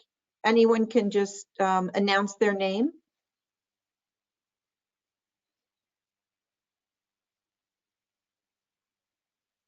I think some of those people are not here anymore. Yeah, no, this is Sandra Clough. Sandra, okay, go ahead. Okay. I had asked a question. I came in a little bit late to the discussion, and I asked if, you guys were talking about not offering astronomy next year. And then as I was able to listen more, I realized that you were saying that you were not offering astronomy. I do appreciate the discussion around the cancellation of those courses, but I am also concerned, like Toby just said, about the kids who really wanted to take those courses. And I mean, I know that, it's not like there's an easy solution for sure. I mean, we have these cuts, monetary cuts, and something, we have to do something, but it is concerning to me. It is concerning to me. Also, I'm just wondering, I wasn't able to listen to the whole meeting tonight, but I'm wondering about any kind of, any kind of regulations or anything that have been made about doing online schooling going forward, because my experience this semester with online schooling has been very, very frustrating, especially for Hamilton, who is in 8th grade. There was no easy way to find out what he had to do for each day. We had to look through multiple emails, scroll through a lot of text to figure out what was going to happen for him on each day. We still have to do this. The teachers are not using a consistent way of letting the students know what's going on, and I don't understand how come it's not more consistent. And it's very frustrating for me as a parent. I'm working more than full time now that I'm at home, and my husband is doing the same thing. And, we're having to also be teachers and help our kids navigate what's going on. And I mean, I can barely do it myself, and he would not be able to do it himself. And so that's just very frustrating for me. And so I'm just wondering, if there can be any kind of consistency in terms of how teaching will be done online, because I'm sure that this is gonna, in some shape or fashion, this is gonna have to happen again. So that's a concern that I definitely have for next year. Thank you. Do we have any other participants who would like to make a public comment?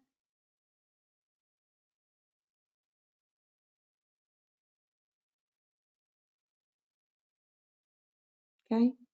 All right, Doug, I think we can proceed. Okay, thank you.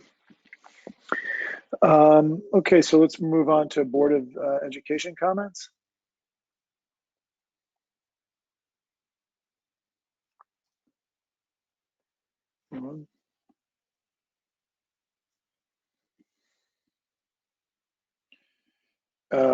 One thing I do want to address is this idea. I think, something that Ms. Clough alluded to is something, we probably all received emails about, which is the experience of online learning. And I think it's ebbed and flowed in different ways for different people.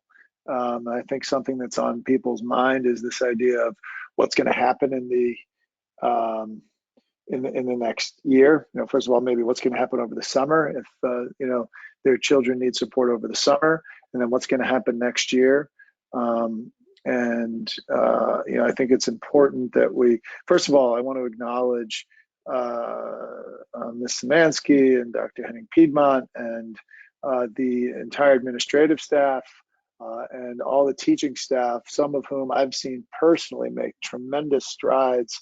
I mean, I think back 9 weeks ago and the experience that some of my children personally had and where they are now. And it's really had some great positive changes. And then, I have one of my children has decided he's boycotting everything online. So it's, I think inside of my own family, I'm seeing, the dichotomy and the continuum, and I can only imagine it's something that everyone is feeling to a degree. And so, what I'd love to say to the administration now, and the board can support as much as possible, is the degree to which we can just continually stay in communication with the public and the parents about what's going on. I think that there's two things that are stressful. One is the frustrating experiences that some kids are having, or families or parents are having, given distance learning, to the fact that people are trying to maintain their own careers in the midst of acting as a teaching support for their own children, and all the other emotional things that are going on right now. Just how challenging that is.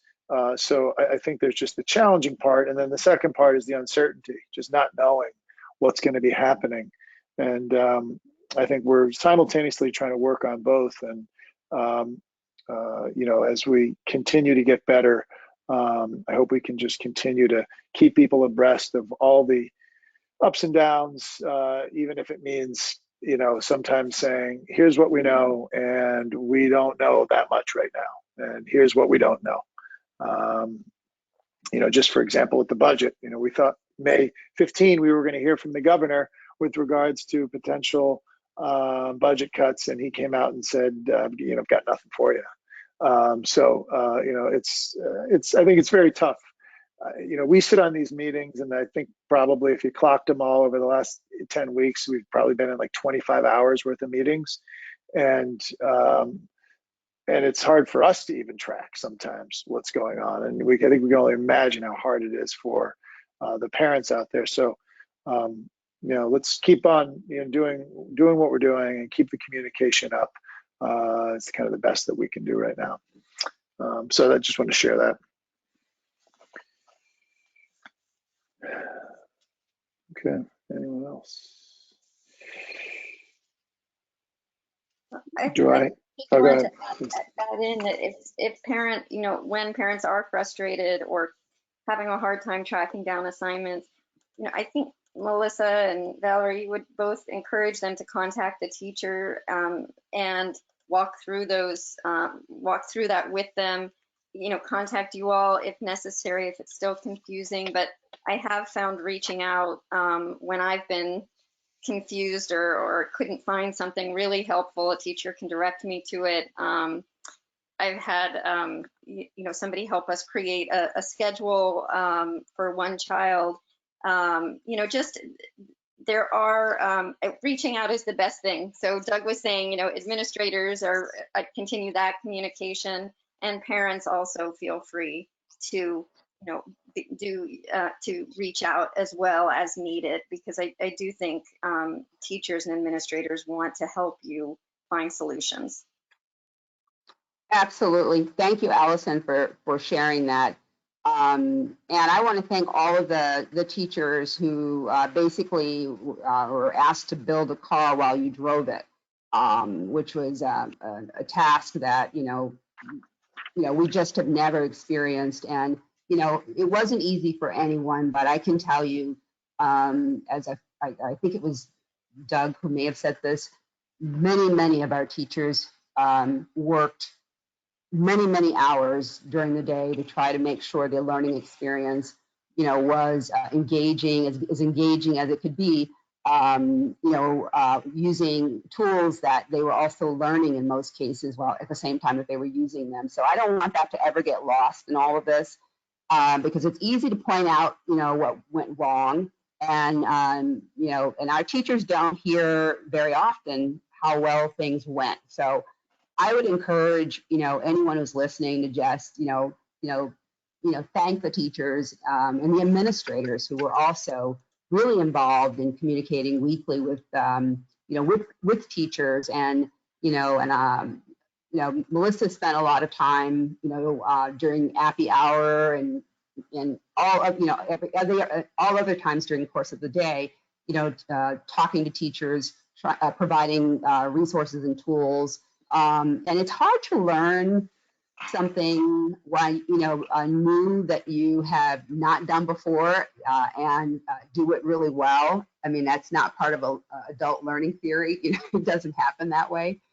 So Melissa and I are committed, along with the administrators, to reviewing the survey data that I referenced at the very beginning in my comments, that are going to be very helpful to the entire system, because each stakeholder group is responding to a survey. The teacher survey is going out this week, and it was developed collaboratively with the Hastings Teachers Association.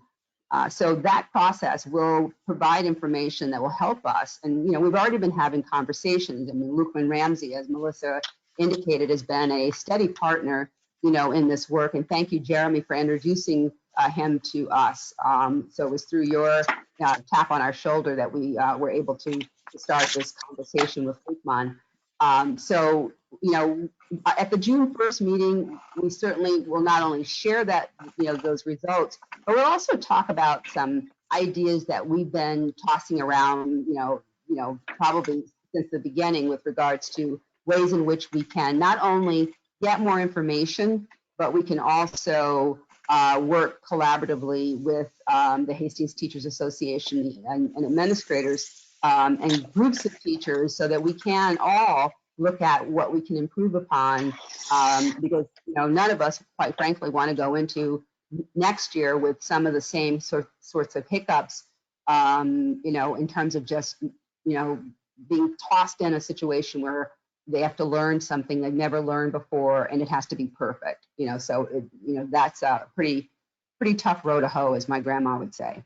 So I just want to also just acknowledge all the good work, and all the good work of the Board of Education too, because you have fielded lots of emails and from frustrated parents, as have I and Melissa and the administrators. So we, as we hear all of those, we are not dismissing anything, that any email or any recommendation that comes forth. We do try to make sure we move forward on those recommendations that we can move forward on, and make changes, which are often, if not always, done collaboratively, and they may not sort of move along at the pace at which some of our parents might think would be realistic, but we really are also trying to make sure that we don't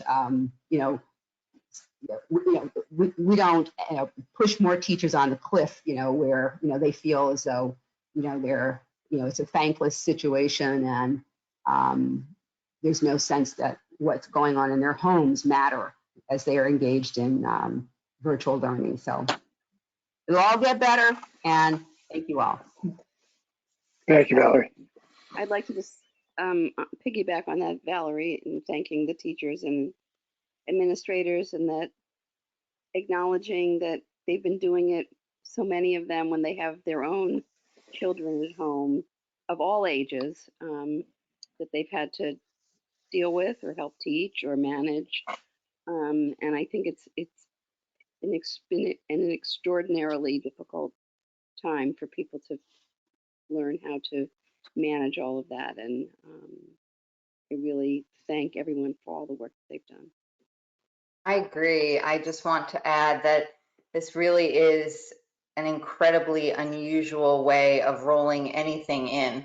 Typically, we have data, we have lots of information, we've seen what's worked in the past, we design something, we take all of that information into mind, and then we're really strategic about all the different systems and structures that need to be in place. And in this case, that couldn't happen. You know, we had to hit go, collect information as it was coming, iterate and change things mid-motion, and be as responsive as possible. And I just wanted to echo what's been said. I feel very proud of our educators who have worked really tirelessly in incredibly challenging circumstances, many of whom have dealt with things at home that they've never had to deal with, some of whom have had sickness in their own home or with their extended families. And similarly with the Hastings families, right? And this has been a situation where people have had to exercise incredible grace under tremendous pressure. And so we appreciate all of the feedback, and we are looking to constantly improve upon the things that we're doing. And I just want to recognize all of the efforts of everybody involved in this process, from families to teachers to administrators. It has been a challenge, and I believe that people have approached it for the most part with a real spirit of optimism and just wanting to do what's right for children. So thank you. Thanks, Melissa.